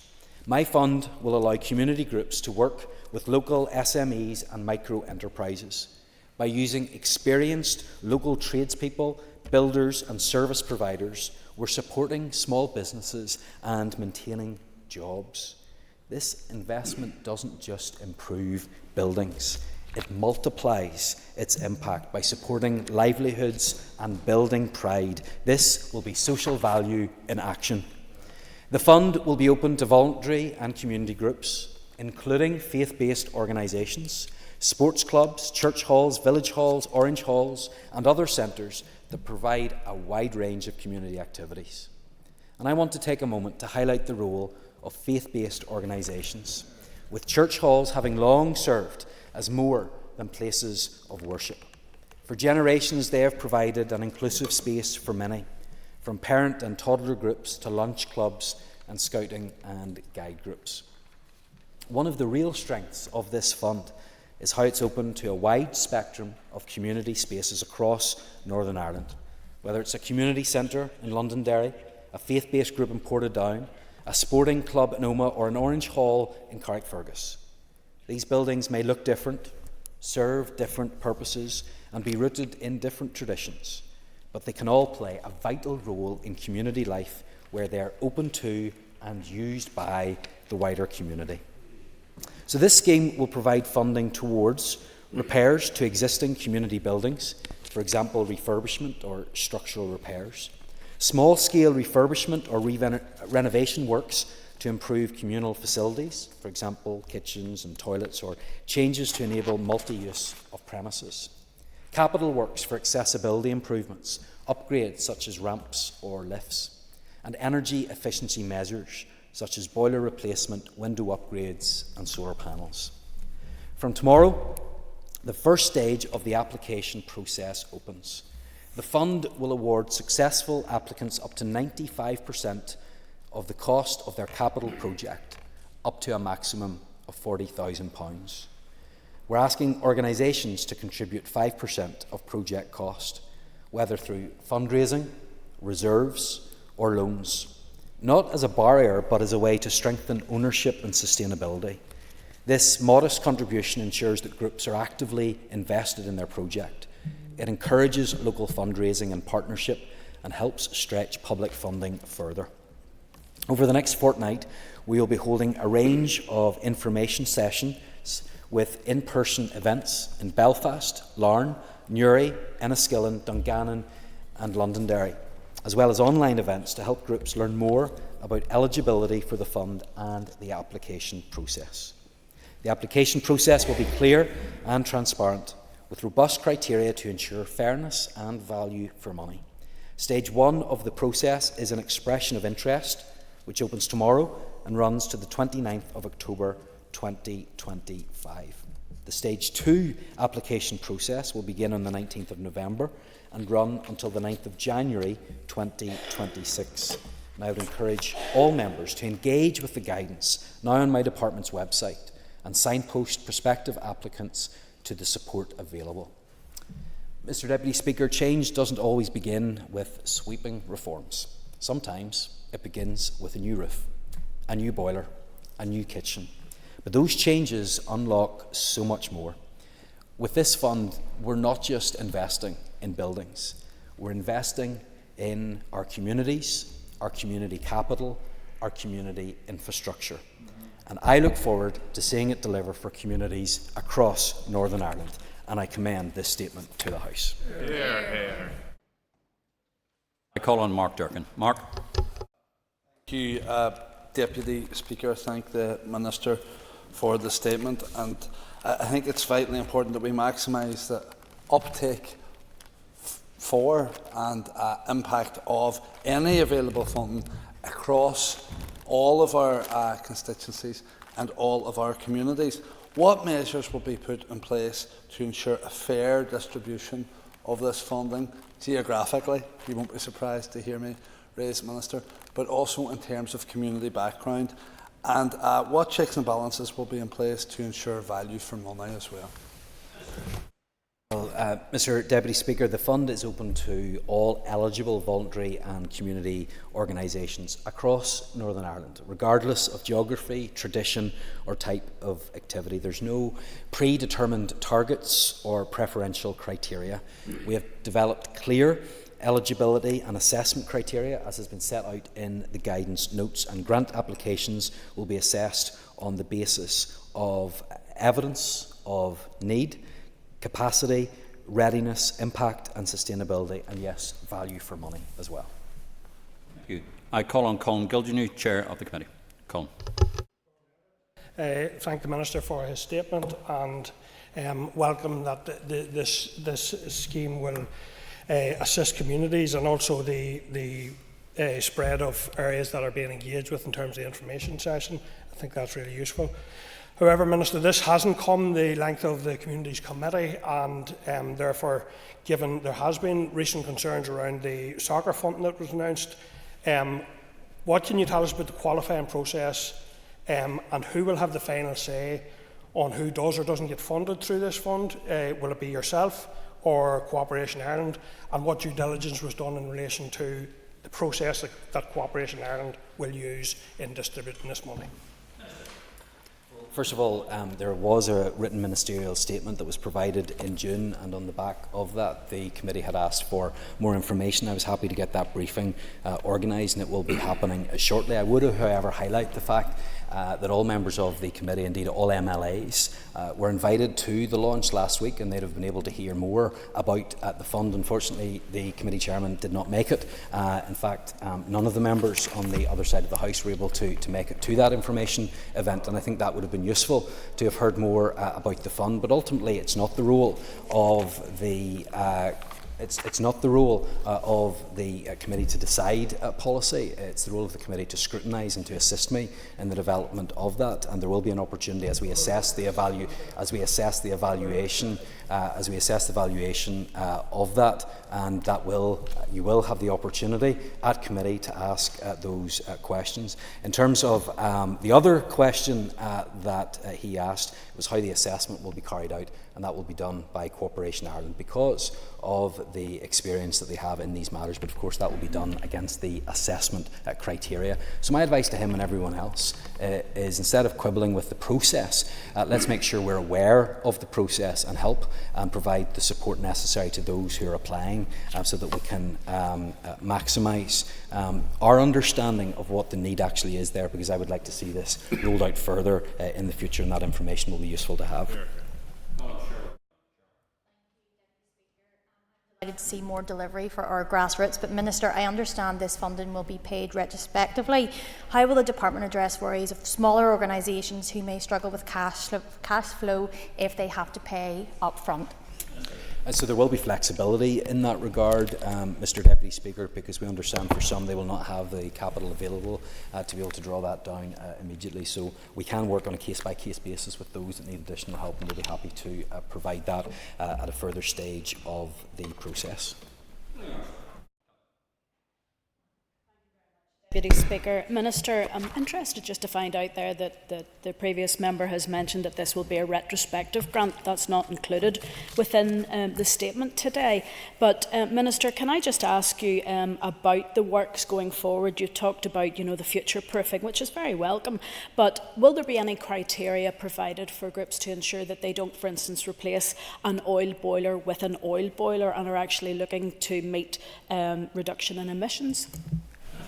Well, first of all, I hope the member had listened to the answer I gave to Mrs Brownlee, where I made it clear that there will be flexibility in that regard, and more information on that will be available. What we're trying to do is make sure that we help people, make sure that we help improve in a number of areas, the physical condition of the building, the accessibility of the building, the usage of the building, and it'll also be scored on energy efficiency and reduced maintenance costs. So, of course, those things will be taken into consideration as well. But let's be aware that in many rural areas it's simply not an option to have any other form of heating system in place. So all of that needs to be taken into consideration. You mentioned specifically oil, because sometimes oil is the only option that is available. Mr Deputy Speaker, thank the Minister for his update. The Minister will be aware, as many MLAs will be here, that there are groups who are very proficient in their application process, but very often some groups, particularly those in the rural areas, maybe don't have the capacity and the knowledge to fill out the applications in a way that would score highly enough. Has the Minister anything in place to help encourage those groups who have been on the fringes previously and perhaps avail of funds that have been close to them in the past? Yes, there are a number of things that we're doing. First of all, we're putting in place the screening process at the start so that those who aren't eligible don't have to spend a lot of time and energy filling out an application form if they don't meet the basic criteria to start off with. Secondly, we will have those information sessions that are available online, both during the day and in the evening time, and sessions that people can go to in person during the day and in the evening time as well, to make sure that they have all of the information that they need, and officials will be on hand to answer any additional questions that people may have. We're not trying to exclude anybody here, we're trying to help everybody, and what I'll say to all groups and organisations is answer the questions that are in front of them, give as much information as they can, give as much evidence as they can, but we're ensuring that this is as simple and straightforward a process as possible. We're not trying to exclude anybody or trip anybody up. What we're trying to do is make sure that people have the ability to articulate their need, and that the criteria of need will then be used to assess the applications. Margaret Laskin Corla, August Buhas Lesson Ira Foster Fanya the Ratches. Thank you, Minister, for your statement. Minister, you'll be well aware of the vital role that the GAA plays in communities, particularly, again, the rural communities across the north. GAA clubs are often the hubs for other cultural activities over and above, we'll say, just our Gaelic games, that includes things such as dance and our music and so on. But in particular, they also fulfill another role, that they are the only maybe facility in certain rural communities when it comes to things like bereavement and visitors to a community have to be accommodated, we'll say, for tea or the likes of that after a funeral and so on. Minister, can you confirm that GAA clubs and halls are not excluded from this fund? So, as I've set out, any community buildings operated by sporting organisations which are available as community venues for non-sporting activities will be eligible for this, and that's set out clearly in the guidance notes as well. And it'll be up to all organisations to demonstrate the need that they have, and that they meet all of the other criteria, and why this funding is necessary, and there's no other funding in place that they can avail of. Thank you, Deputy Speaker, and I thank the Minister for his statement. The previous member spoke about exclusion. Can I say I'm delighted to see that this is a scheme that can offer support and the churches are not excluded for the first in many occasions. So can I ask the Minister again for his assessment of the impact this will have on our many churches and faith groups in terms of the money that they save the government in terms of the services that they offer to our local communities? I'm grateful to the member for raising this issue, and it's very difficult for me to answer this question because I think it's almost unquantifiable, the community and social and economic benefit that churches and faith-based organisations bring right across Northern Ireland. They are often the unsung heroes, those that put on events and clubs and youth groups for young people to go to that shape their character and shape their futures as well. I'm grateful for the member having raised in the past with me the approach of some organisations, which is absolutely disgraceful in terms of how they're prepared to exclude and discriminate those who operate in faith-based environments. That will never happen when I am in this department, and I will ensure that those from faith-based organisations are able to not only continue their work but avail of government support and funding where that is appropriate. And I look forward to faith-based organisations being able to apply and take advantage of a scheme that will help build that community infrastructure so that it continue to impact on the lives of young and old right across Northern Ireland. Thank you very much, Mr Deputy Speaker, and thank you, Minister. Minister, I'm really interested, I suppose, in the local economic impact that this might have, particularly interested in the reference that you've made for the benefits for local SMEs and tradespeople.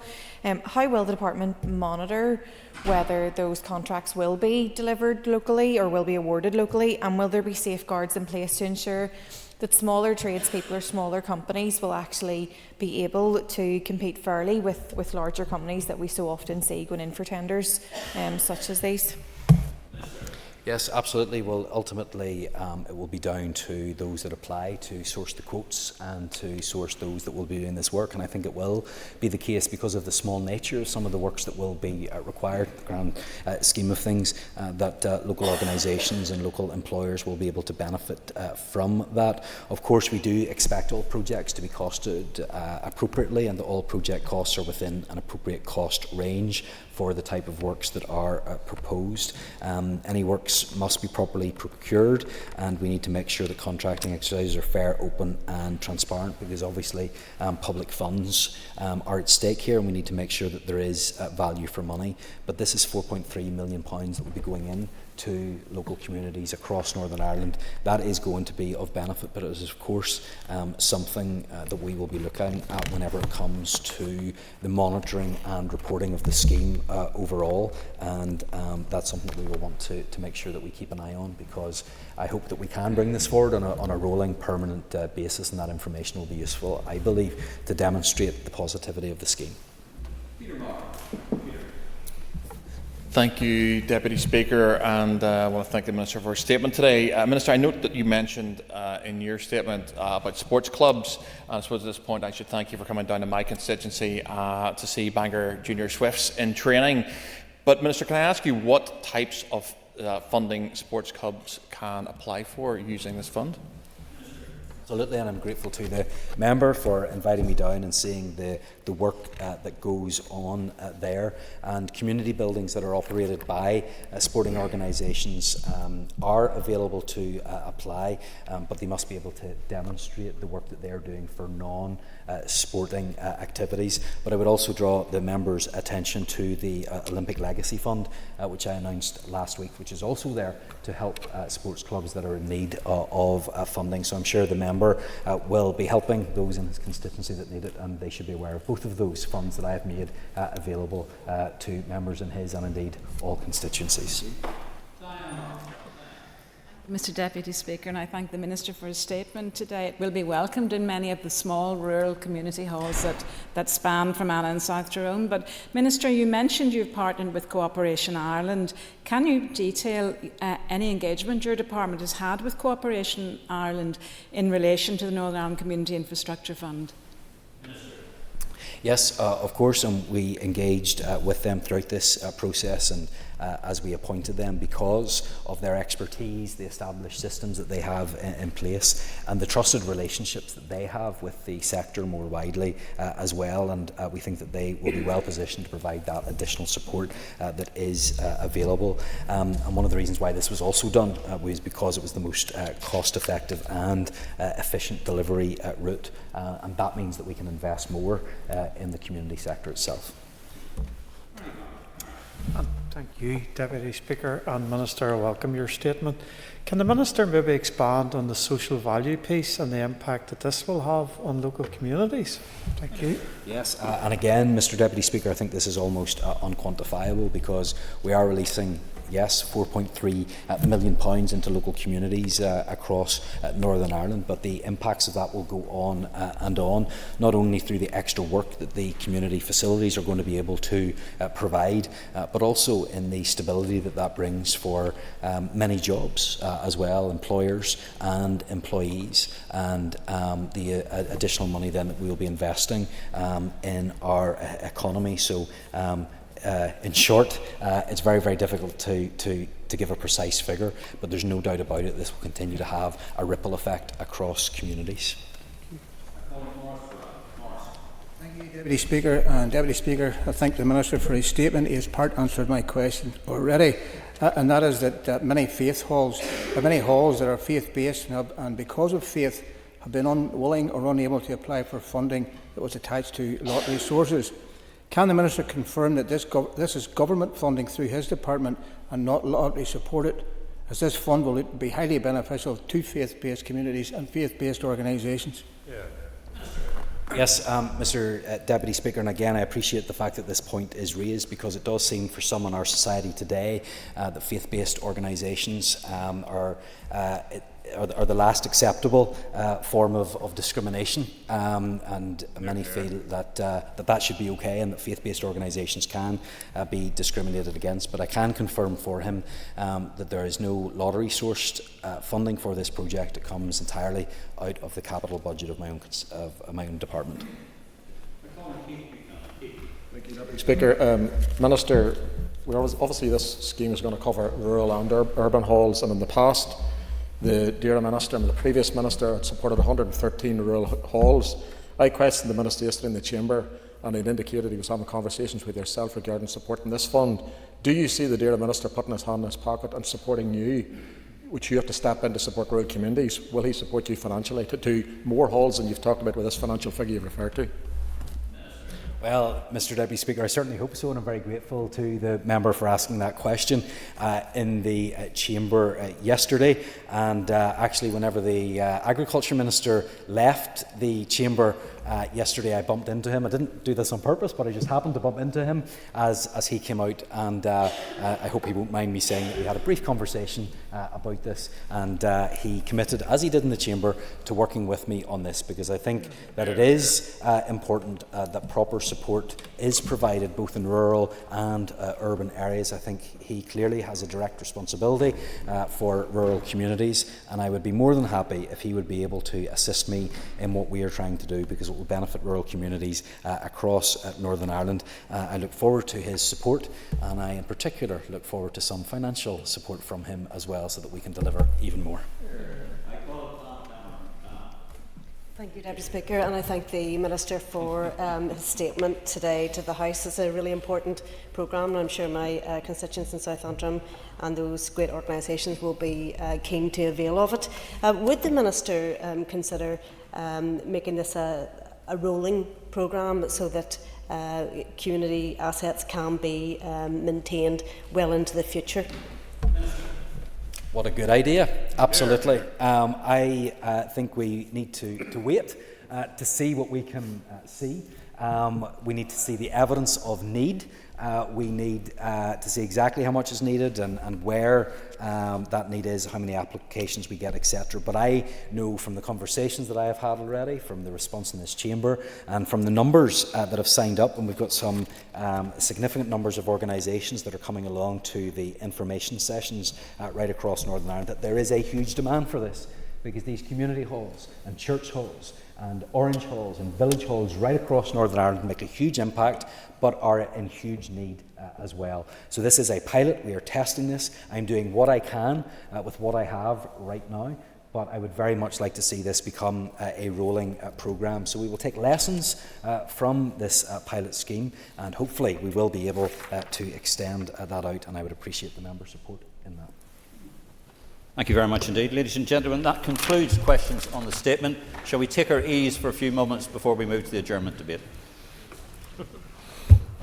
Hello.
Ladies and gentlemen, item 6 in the order paper is the adjournment. The question is the Assembly do now adjourn. And in conjunction with the Business Committee, the Speaker has given leave to Philip Brett to raise the matter of lack of development of Tribeca, Belfast. I call on Philip Brett, and Philip, you have up to 15 minutes. Over to you. Mr. Deputy Speaker, like members, I think, on all sides of this House, I got involved in politics because I love my community and I love the city that I am honoured to represent. And it would be churlish of me, Mr. Deputy Speaker, to not recognise the massive progress that has been made in our city, and in particular in North Belfast over many years. A constituency once blighted by sectarian violence has now been transformed, and while we face unique pressures as a constituency, we continue to be built back in that positive image that we all want to see. North Belfast now leads the way in the nighttime economy offering of our city as a cultural capital part of our city, and to have an offering for tourists and those who call North Belfast home alike.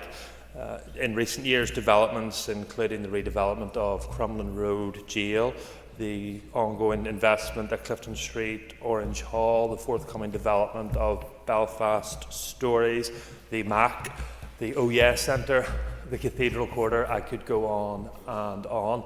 And those are a result of the dedication of businessmen and women who have taken the lead in trying to rebuild our city. The actions of government since the return of this place have also been welcome. I massively welcome the huge progress that has been made on providing year-round late-night public transport, which will be a massive regeneration for our part of North Belfast. And perhaps the Minister, when he's speaking later, may wish to say a little about his support for that initiative. The pedestrianisation of Hill Street, while a small step forward next month, shows the ambition of all sides that when we work together we can deliver upon that. But with all that progress being made, Mr Deputy Speaker, there is a glaring omission. The once bustling heart of the North Belfast inner city of North Street and surrounding streets now look like a bomb site. It is a stain upon our capital city, and Mr Deputy Speaker, I am frankly embarrassed by the current condition of what is now called the Tribeca site. In my view, Mr Deputy Speaker, this blight would not be accepted in any other part of Belfast. I don't just say this because the Leader of the Opposition is here, but if this was on Malone Road, Mr Deputy Speaker, this would have been dealt with a long time ago. And I think the clear message from those who are honoured to represent North Belfast, but this is a city-wide interest, and I do want to thank those who have come from other constituencies, that this now does need to be tackled. Progress has clearly been achieved in some aspects from Belfast City Council in terms of their decision to purchase the assembly rooms. That is a welcome step forward. However, I think we need to receive more details on that, Mr Deputy Speaker. If we are providing £2 million of ratepayers' money in the city of Belfast to Tribeca and Castlebrook, their owners, what conditions has Belfast City Council placed upon them to require them to develop the rest of that site? Because to hand over £2 million to a development company who clearly have no interest in taking the rest of the development forward is yet another waste of ratepayers' money, in my view. Other businesses in that area, Mr Deputy Speaker, deserve a medal for how they have managed to continue to operate, trade and invest in that part of the city despite the horrendous conditions in which they operate. Just at the weekend, I was walking up Lower Garfield Street and the Deer's Head, who have spent hundreds of thousands of pounds on ensuring that they have a great offering to locals and to tourists. When people walk out of the doors, they are hit in the face with scaffolding, with falling bricks, and with an absolutely disgraceful sight. And those businesses are paying tens of thousands of pounds of rates on a yearly basis. They are employing our constituents, and the conditions in which they operate in would not be accepted in any other part of our city. Mr Deputy Speaker, they say that success has many mothers and fathers, but maybe on this one failure does as well. And I do want to pay tribute to the work of all political parties on this issue. This is not an issue of my making, of my party's making, but there is a genuine interest on all sides of this House in trying to move this forward. In Belfast City Council, I do want to pay tribute to our group leader, Sarah Bunting, who has organised a number of meetings with me with Castlebrook so I can make clear our need for development on that. Seamus Tafoytje, Brian Smith, Sinn Féin have all been involved in trying to get this moved forward. Michael Long from the Alliance Party, so I do want to give credit to all political parties on that, and I actually think we'll hear from colleagues later today that having a cross-party message on this is the strength of the case to try and have this moved forward and delivered. I also want to pay tribute to some of the business organisations, the Belfast One Bid and Martina Connolly, who continues to champion the need for this redevelopment, the Cathedral Quarter Trust, the Save Cathedral Quarter and the Cathedral Quarter Bid led by Damien, who continue on a daily basis to raise this vital issue. So as I said, progress has been made in the redevelopment of this part of North Belfast, but we now need to see strong leadership from central government and from the council, is my view, Mr Deputy Speaker. A clear message needs to be sent to Castlebrook that you either use your development rights, you use your planning permission, or you lose it. No other part of the city, as I continue to say, would allow this to drag on and on.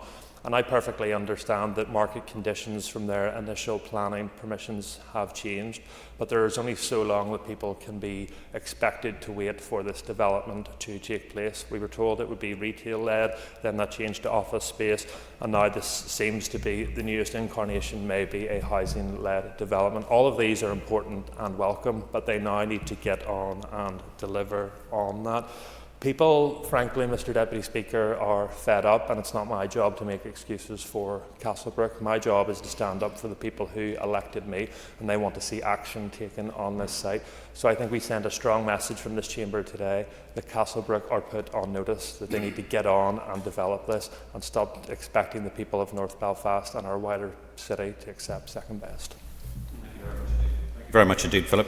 All other speakers will now have approximately 5 minutes. I will not accept any interventions because that will cut down on the time you have. Carol McKeown, over to you, Carol. Thank you very much, Deputy Speaker, and I want to thank Philip for bringing this adjournment debate today.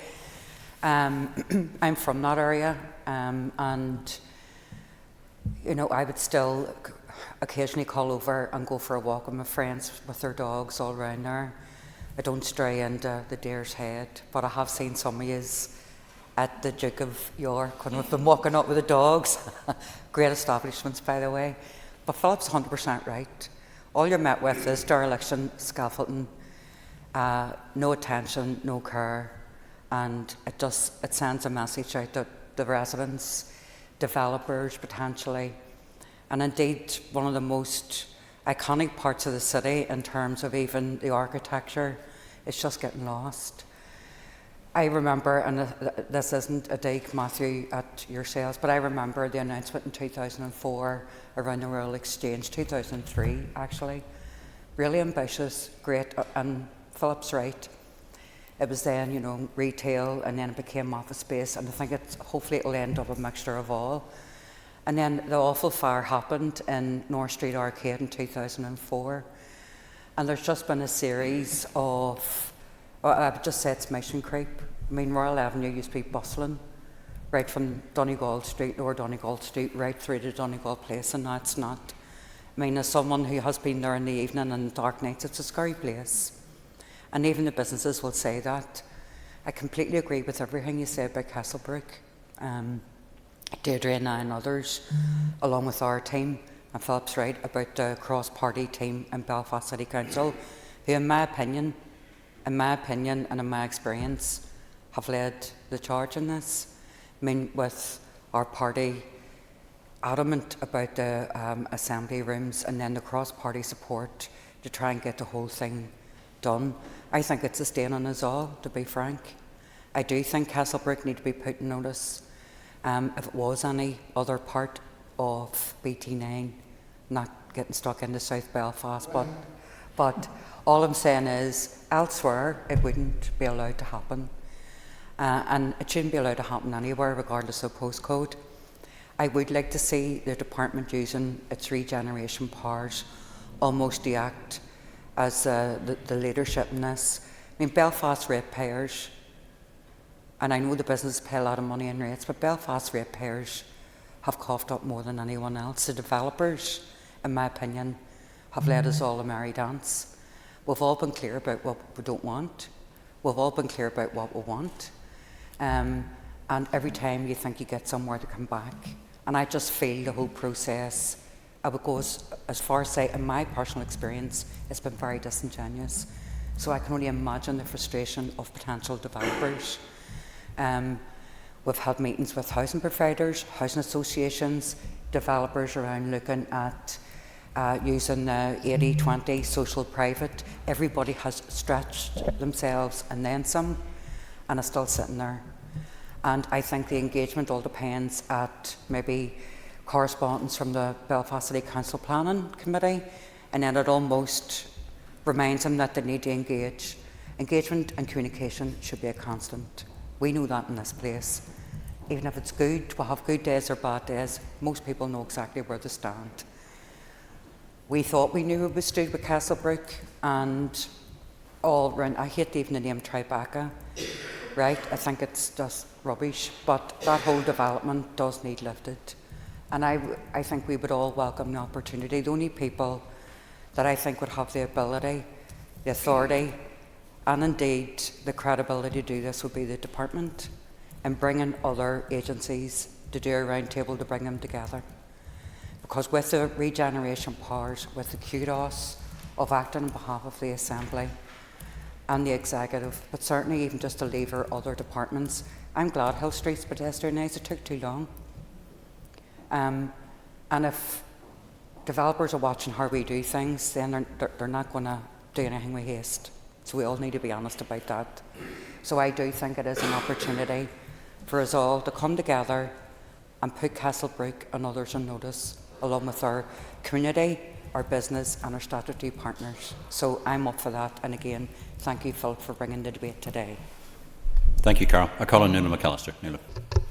Thank you, Deputy Speaker. Thank you, Phil, for bringing forward this debate today. I don't think there's anything that we will say that we disagree on at all, and I think it's really important to note the cross-party working, particularly at Belfast City Council level. I know since I moved on from the Assembly, or to the Assembly, that our party group leader there, despite being an East Belfast elected rep, was very much invested, in particular in the Assembly rooms angle. So I think it's really important that this is cross-party working, and that we do move forward here. And much of what you said, Phil, at the start of your speech, I had about mine, about the MAC, the Crumlin Road Jailhouse, Dunkern Arts Centre, Ulster University. I mean, North Belfast is thriving, and there is redevelopment going on. And it's absolutely depressing then when you go into the city centre beyond the Cathedral Quarter into North Street and the Tribeca. I get a wee bit scundered too whenever I call it that and refer it to that name. But like, that's what everyone knows it as. It was supposed to be, what, 500 million investment into the area, and so far, what has it achieved? Tumbleweeds, dilapidation and disrepair. And it's an absolute disgrace that it has been allowed to remain like that for so long. One of the things that I think is really important to note is every time any of us has a meeting or any correspondence with Castlebrook, is I do question where they're moving forward in the future and what it is going to look like, and we have to just be honest about that, because I don't think we really have a full picture. I know that there's planning proposals that are on the table at the minute, and there are a lot of changes, but forgive me if I'm going to remain sceptical as to what it will look like, and that's something that we need to learn from when it comes to those lessons. Is we cannot allow developers to come in, buy up land, not do anything with it, perhaps get the planning permission and sell it on for the cycle to just rinse and repeat constantly. But whenever you look at the area and the actual history too, it's steeped in history. We have one of the most oldest churches in Belfast in that area. It has a very small congregation, but it has a lot of history. United Irishmen, the Harpists Assembly, there's a lot there to be actually proud of, that we can sell not only to Belfast but to the wider Northern Ireland and tourism as well.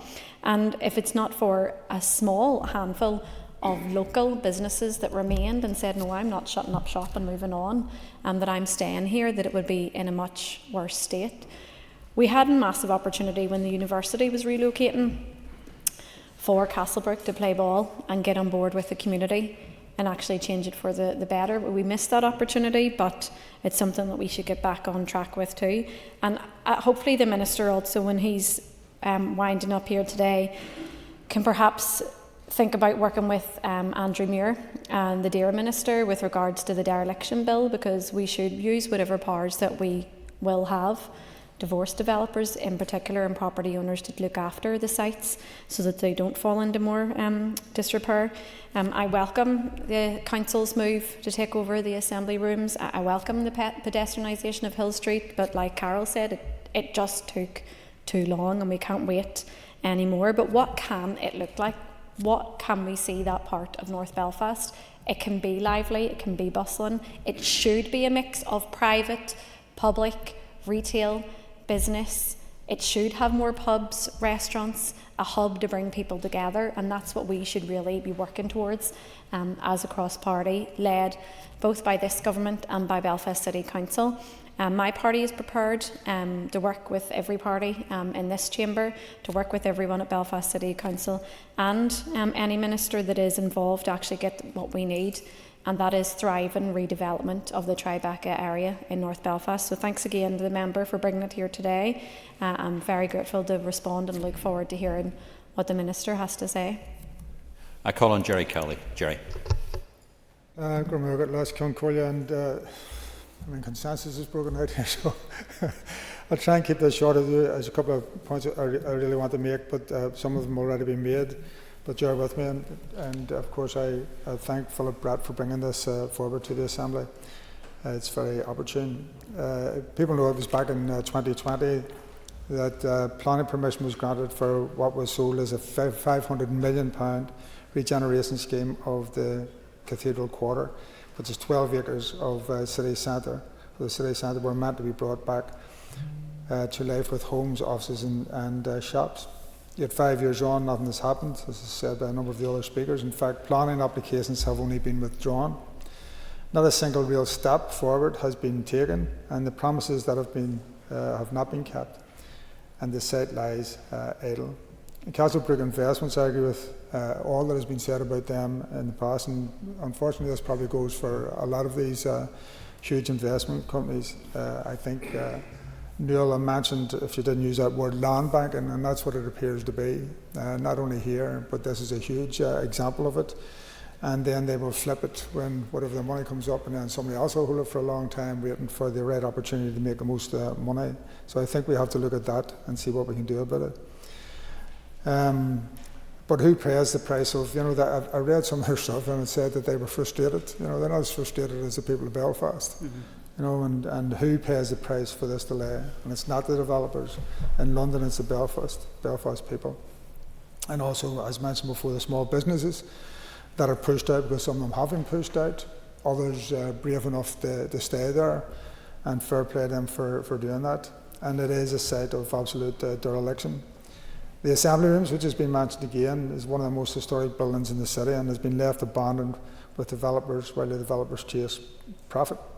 That building is where Henry Joy McCracken was sentenced in 1798, and it should be restored and respected as an important part of our history, whatever our view of the history is, not left to fall into disrepair. Belfast City Council, as I understand it, is at the contract stage of purchasing the building and bringing it back into the ownership of the people of Belfast, which is what we should see all of this being done, where possible at least. And we expect completion soon, and that's the type of leadership I think we need. Community groups have also stepped forward where developers have failed. The Save the Cathedral Quarter have sent thousands of letters objecting to the wrong type of development. They are advocating for social homes to be included in development, for safe play areas, and for the developers to engage with the artists and cultural sector, which is also very important to our city and an essential part of our city. And they're rightly calling on the developers to develop and not to demolish a lot of our heritage. The Department for Communities, the Minister, I think has the power to invest and the regeneration powers. I was speaking about it earlier today, and they fall under that department. I do agree that it is a matter not just of the Assembly and of the Minister, but also obviously of the Council, and I do think the Council have showed leadership in all of that. And if the developer cannot develop what they promised, then I would argue that these powers should be used. The field Tribeca, and I hate the name as well, just for the record, development is a lesson about what happens when development is handed over to private businesses without accountability. And the people of this city deserve better, and we deserve a city centre that belongs to us. And I think it will have a snowballing effect. I mean, it's a huge site, 12 acres, and it will start spreading out. It'll start attracting all sorts of things, including tourism and nightlife and all the rest of it. So I think everybody's united in arguing for this. And that's it. Thank you, Jerry. I call on Brian Kingston. Brian. Mr. Deputy Speaker, and as others, I thank my colleague Philip Brett for bringing this motion to the Assembly floor, and I note the high level of agreement that there are from all parties on the frustration at the lack of progress on the ground with this development. Certainly North Belfast does have the highest level of dereliction in the city centre area. And as others have done, I do want to acknowledge that we have had investment and progress, particularly with the new Ulster University campus. And it's a pleasure seeing young people on the ground in that area, and the new student accommodation there, and the new Belfast Stories visitor attraction, which the Council will be bringing forward. And as others have done, I want to acknowledge the progress at Hill Street, the MAC, the St Anne's Square, and the work of the Cathedral Quarter Trust and BID, and moving a bit towards the river, also the impressive City Quays development by Belfast Harbour. But the derelict sites are very much in evidence when you move into the city centre from the Shankill direction, from Clifton Street, Donegal Street, and from York Street, York Road direction. And the non-development of the Tribeca site has been a huge cause of blight and frustration. It didn't progress when it was known as Royal Exchange, and when Castlebrook bought it, we were expecting rapid progress. I understand the name Tribeca's come from New York, where it's triangle below Canal Street. So I don't know in Belfast, I think I heard once it was the triangle beside the cathedral, or an abbreviation of that, or below the cathedral. But they have expanded the site by buying up more land and property on the other side of North Street, between Rosemary Street and Lower Garfield Street. So they now have created a 12-acre site, a significant chunk of the city centre. That would be good news if it was progressing, but instead we've seen these frustrating years of delay and a lack of physical progress. Castlebrook point to wider circumstances which have impacted on their plans. Originally meant to be retail-led, possibly with a John Lewis store was touted, but the growth of online shopping, out-of-town shopping, seems to have damaged that prospect. Likewise, when they thought more office-led development, but COVID and the growth of home working impacting on those plans. So we're told it's now meant to be residential-led, also including some student accommodation, possibly still a hotel, but we hope there will still be retail uses and public spaces, especially at the ground floor. We do welcome the move by Belfast City Council to purchase the historic Assembly buildings and some other buildings in the car park behind it, and trust that that will come to fruition and will kick-start the redevelopment of the wider site. Castlebrook tell us that a new planning application is being prepared, and they plan to carry out briefings around the end of next month. So as North Belfast DUP representatives, Philip Brett and myself and our councillors will continue to push for progress and for early actual progress, not for land banking, which is what it seems to be currently. So there have been changes in the economic landscape, but this is prime real estate connecting the city centre to the North Belfast and Greater Shankill area. So the university campus and Belfast Stories attraction are leading the way for a brighter future for this city centre quarter. Let us see Castlebrook and Tribeca adding to that regeneration, not holding it back. Thank you. Thank you, Brad.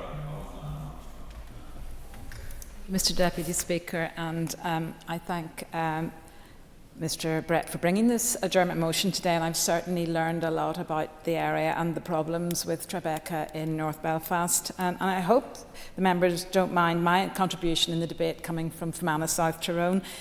But Belfast and dereliction, lack of development, affects every part of Northern Ireland, and Tribeca unfortunately has become the symbol of delay and possibly missed opportunities, but hearing the members speak today, it's encouraging that resolve is here, and with the work and the consensus of Belfast City Council, that is positive too. So I'm hearing very good notes on that.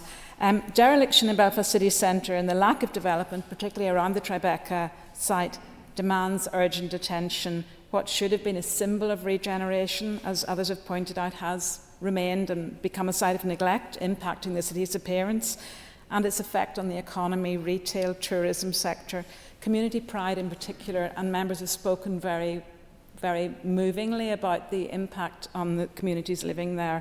Derelict properties and vacant land result in lost revenue from unpaid rates, funds that could support essential local services, and this impacts on footfall, harming businesses and undermining Belfast's potential as a vibrant hub of activity for the entirety of Northern Ireland. A proactive approach to tackling these issues is essential, and it is encouraging to see, as I said, that consensus. And progress is needed in Tribeca. I've seen the plans. It's a promising development that can unlock further massive opportunity for Belfast. On the wider issue of dereliction, we should continue to press for greater mechanisms to tackle it, such as introducing a vacant land tax which may incentivise property owners to develop or release unused sites, unlocking opportunities for investment and growth.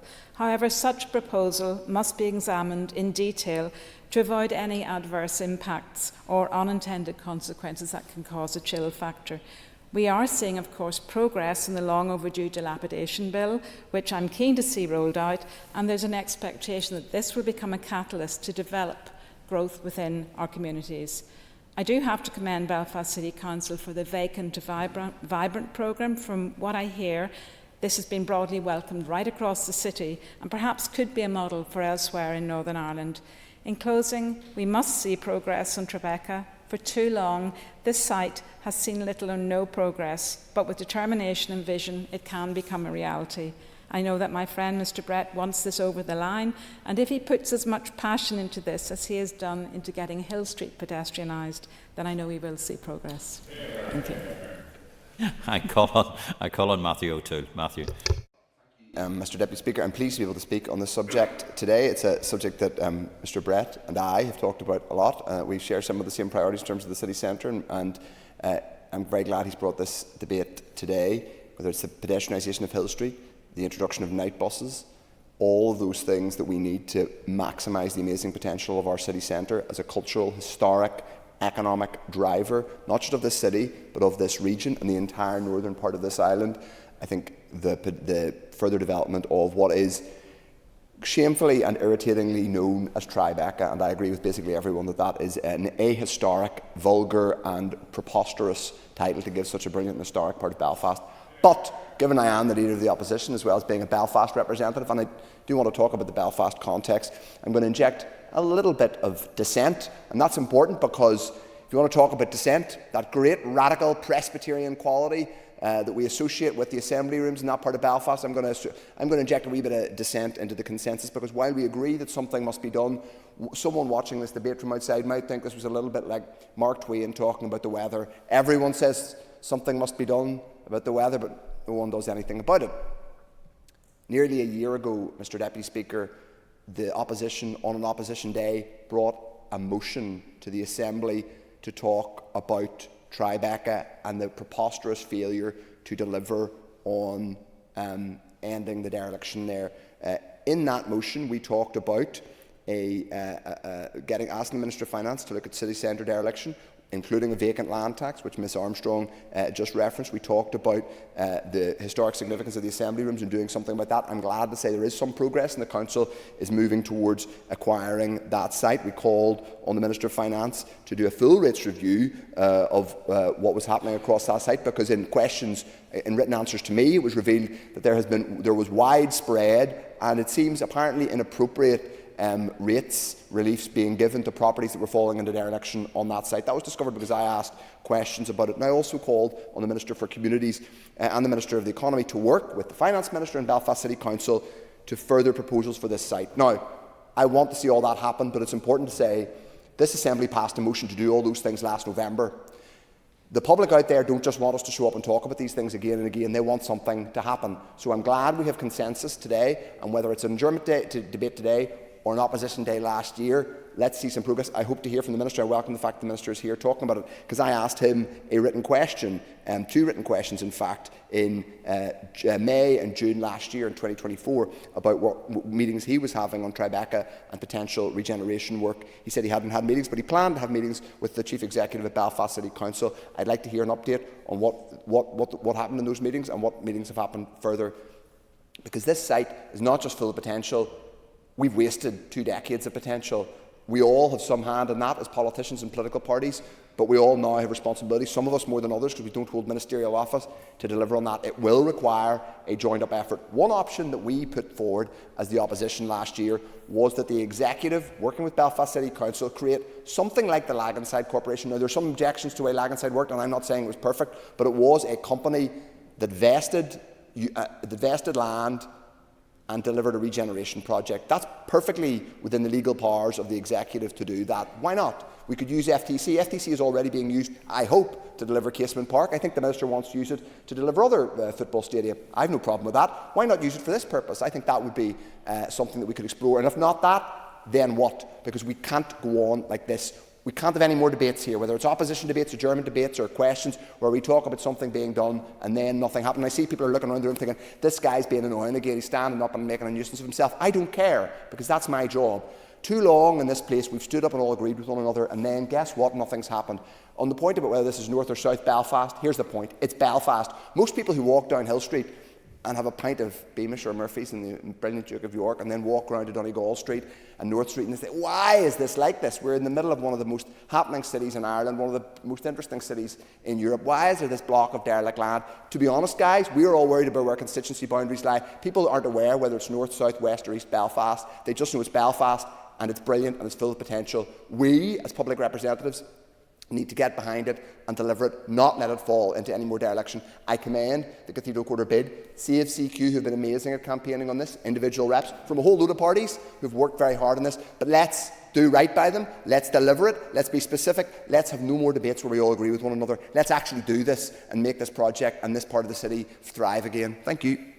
Thank you, Matthew. And just before I call Deirdre Hargreaves, I find it very upsetting that nobody's mentioned my favourite pub, the John Hewitt. Deirdre, over to you. And I probably won't mention it either. I welcome the debate and thanks for Philip for bringing it along. And I actually had it in my note that we did debate this last year because I was here talking about it. And I suppose when we are looking at the city centre, I mean, I look at it as one city centre which impacts on all the communities, because whilst this is probably the largest site in the city, to be fair, that's laying in dereliction, there are other parts of the city centre that bound on other communities. In South Belfast even as well, you've Ormeau Avenue, you've Crummock Street and areas like that, where you do have large swathes of land, just like this Tribeca scheme, that are lying derelict for decades now, and we do need to look at that. Obviously we've had an impact of conflict, and that's been obviously one of the issues in terms of we don't traditionally have people living in our city centres and the city core the way other cities would have. We also have a legacy of defensive planning that actually segregated and severed communities off from the city, but also off from each other as well. And I always see this when you look at maps of Belfast. Before the 1960s, Belfast worked like a grid system. And then when you're looking into the 60s and into the 70s, it started to become segregated and severed off from the city centre, but also communities off from each other. I live in the market and we're segregated from Donegal Pass, who is segregated from Sandy Row, and that continues around the city centre. And I suppose what's unique about Belfast is it is surrounded by inner city working class communities that have been there for generations and that in of themselves have stayed there through even the worst days. And have actually contributed to building the city that we have and building the unique aspects of it. And we need to make sure that whatever development happens on this site and on other derelict sites, that we're doing that alongside those communities where they're at the heart of the engagement, the consultation, but also where we're building greater community ownership and public ownership of land on of assets as well. I know Matthew touched on Laganside. And when you look at Laganside more broadly, of course there were really good things that were done in terms of the regeneration of the river, new footways and all of that. But what they didn't do was engage communities. They actually cut communities off. And in one of the Laganside reports, they drew a red line around all the communities. So all of this multi-million-pound investment that happened did not touch those working class communities that actually needed it the most. And they drew a red line round. We're doing one regeneration project in South Belfast, the tunnels, opening old traditional tunnels, and actually in a Laganside report, they had said in the 90s they bricked the tunnels up to stop the people from the market community coming over and breaking into their cars. So we have to make sure that whatever way forward is, the communities are at the heart and that there's not that class severance or segregation, because that's what we also seen with Tribeca. And when you think of Tribeca in New York, it was gentrified. It pushed low-income and working-class families out of Tribeca, and we need to make sure that whatever scheme takes place here actually integrates those communities in, because that's what the developer tried to do. They tried to put the social housing in Academy Street away from the overall development and tried to just have higher end housing options. And we need to make sure that we're not segregating on the basis of social class or any other type of segregation. We need to make sure that we're building inclusive places for all of our communities. I think developer-led regeneration in on its own is not working. It's failed, and it's clearly failed here. And we need a people-centred and focused approach to regeneration. I don't think it's just down to the Communities Minister to do that. It does need the Economy Minister, the Finance Minister, the Infrastructure Minister, the DAERA Ministers and others as well. And I would much prefer a ministerial-led approach to actually taking this forward, and whether that's, a few ministers taking the lead. But I would like to see a ministerial group of some form being established. And we previously done this around the Holy Lands intervention that was done in the city a number of years ago, and I think something else can be done around here as well. I think that we need to include the communities, we need to include the arts groups, the cultural groups, the universities, and obviously the businesses that are there as well, because we need to make sure that the benefits is for the local economy and for local people and local communities. And I think there's a huge opportunity to do that.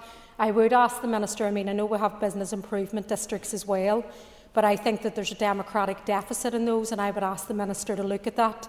No communities are involved in that, yet there's huge swathes of public money going into those bids, but communities that live in and around and part of those bids are not part of the decision-making processes. So again, I would just ask the Minister to work in partnership with others in taking this scheme forward. Thank you.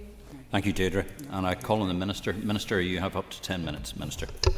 Very much, Mr Deputy Speaker, and can I thank the member, Mr Brett, for bringing forward this issue and for his passion for his constituency and for the city centre and for clearly outlining what needs to be done. He also mentioned the extension of late-night public transport services as well, and I'm happy to confirm to him and the House that I have committed funding for that. I know that other parties are being asked for that as well, but he can be assured of my support and that of my party in ensuring that that funding is made available so we can continue to ensure that the city centre can be supported, and I look forward to making a further announcement with more detail on that in the time ahead. But this site, I'm scared to call it the Tribeca site because of the disapproval that I'm getting from across the chamber. But it's situated in the heart of our capital, and it represents a significant opportunity for economic, cultural and social regeneration.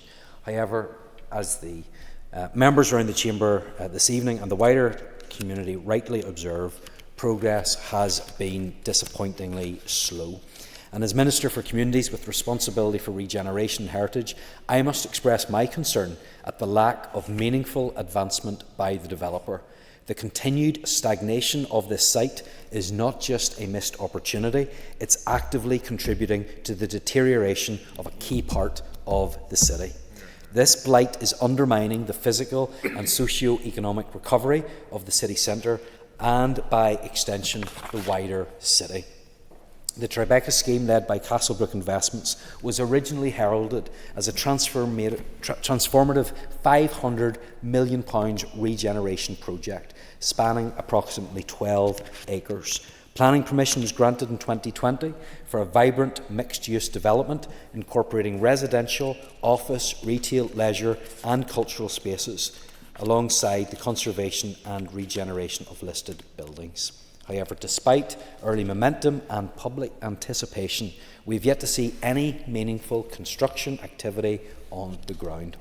In recent months, Castlebrook has withdrawn several planning applications for the wider site, citing concerns around commercial viability. This development, or lack thereof, has understandably led to growing frustration among key stakeholders, including Belfast City Council, local businesses and residents. The site remains largely derelict, and its current condition contributes to a growing sense of stagnation in the city centre. Belfast City Council has publicly voiced its concerns and is actively exploring a range of options, including vesting or acquisition by agreement, either in whole or in part. The assembly rooms and adjoining properties, for example, have been a focus for such intervention. So I have instructed officials within my department to engage constructively with the Council to help identify and deliver a viable plan for the regeneration of the Tribeca area. However, let me be clear, this is a complex issue and it will require time, resources and input from a wide range of professional disciplines and stakeholders to develop a fully costed and deliverable alternative. Now, Belfast City Council is currently preparing a paper for submission to my department seeking support for what is envisaged to be a regeneration and planning framework for the Tribeca site. This framework will aim to provide the basis for statutory intervention, whether through purchase or vesting of lands in part or in full, and it will set out clear steps for the delivery of a viable regeneration scheme. Crucially, this framework must also address the financial realities of any proposed intervention. It must present viable delivery routes, whether led by the public sector, the private sector, or a combination of both. But let me be absolutely clear. The status quo is not acceptable. I fully share the concerns expressed by members and the public, and the current impasse cannot be allowed to persist. And we're committed to working in partnership with all stakeholders to unlock the potential of this strategically important site. And we are open to exploring innovative and practical solutions. One such avenue is the potential use of financial transactions capital to support partial public ownership or partnership models. The precedent set by the Laganside Corporation offers a valuable reference point for how targeted public intervention can act as a catalyst for urban renewal and bringing together public ambition and private enterprise to deliver real change. So in the coming weeks, my department will continue its dialogue with Belfast City Council on the proposed regeneration and planning framework, and we will also continue our engagement with Castlebrook Investments to seek clarity on their intentions and timelines for the site. But importantly, as we move forward, we will work to ensure that any future development reflects the unique character and heritage of the Cathedral Quarter and surrounding areas. It's essential that regeneration delivers not only physical transformation, but also real and lasting benefits for the city and its communities. I really appreciate you giving way. Can we make sure that it isn't developer-led, that the departments and communities, the residents, are at the heart of this, because we have had development companies for a long time and we've got nothing back, and the communities have been shut out again. Thank you. I address that just in my closing remarks, but I want to say this. North Belfast deserves better. The Tribeca site must not remain a symbol of missed opportunity and stalled ambition. And my department is firmly committed to playing its part in delivering a vibrant, inclusive and sustainable city centre, one that reflects the pride, potential and resilience of this city. Now, I have heard the comments that have been raised tonight and the passion that many people have expressed as well. So, to that end, I can confirm that some meetings have taken place over the last number of days, and it is now my intention to bring all interested parties together to make sure that we can sit down in a room together and find a way forward. I want that to include political representatives, Belfast City Council, other ministers and the developers themselves. I think it's important that we do all get together so that this can be thrashed out. I don't pretend that this is exclusively my responsibility, but I am prepared to step up and to make sure that this meeting happens. I've done it in the past. I did it with the defective premises when no one else was willing to take that on. I am willing to stand up. I'm willing to make sure we get everybody in the room so that we can find a way forward, and I will do that as quickly as I can, because I know that people have been waiting far too long, and at the very least we need to be able to get together and plot a way forward, and that is my commitment to the House this evening. Thank you. Very much indeed, Minister. Ladies and gentlemen, that completes the adjournment debate. The Assembly is now adjourned. The Assembly is now adjourned. Thank you.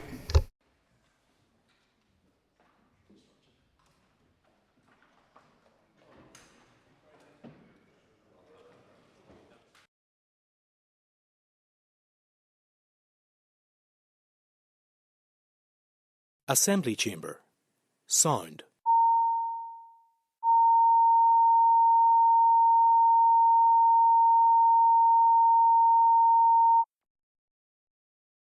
Assembly Chamber. Sound.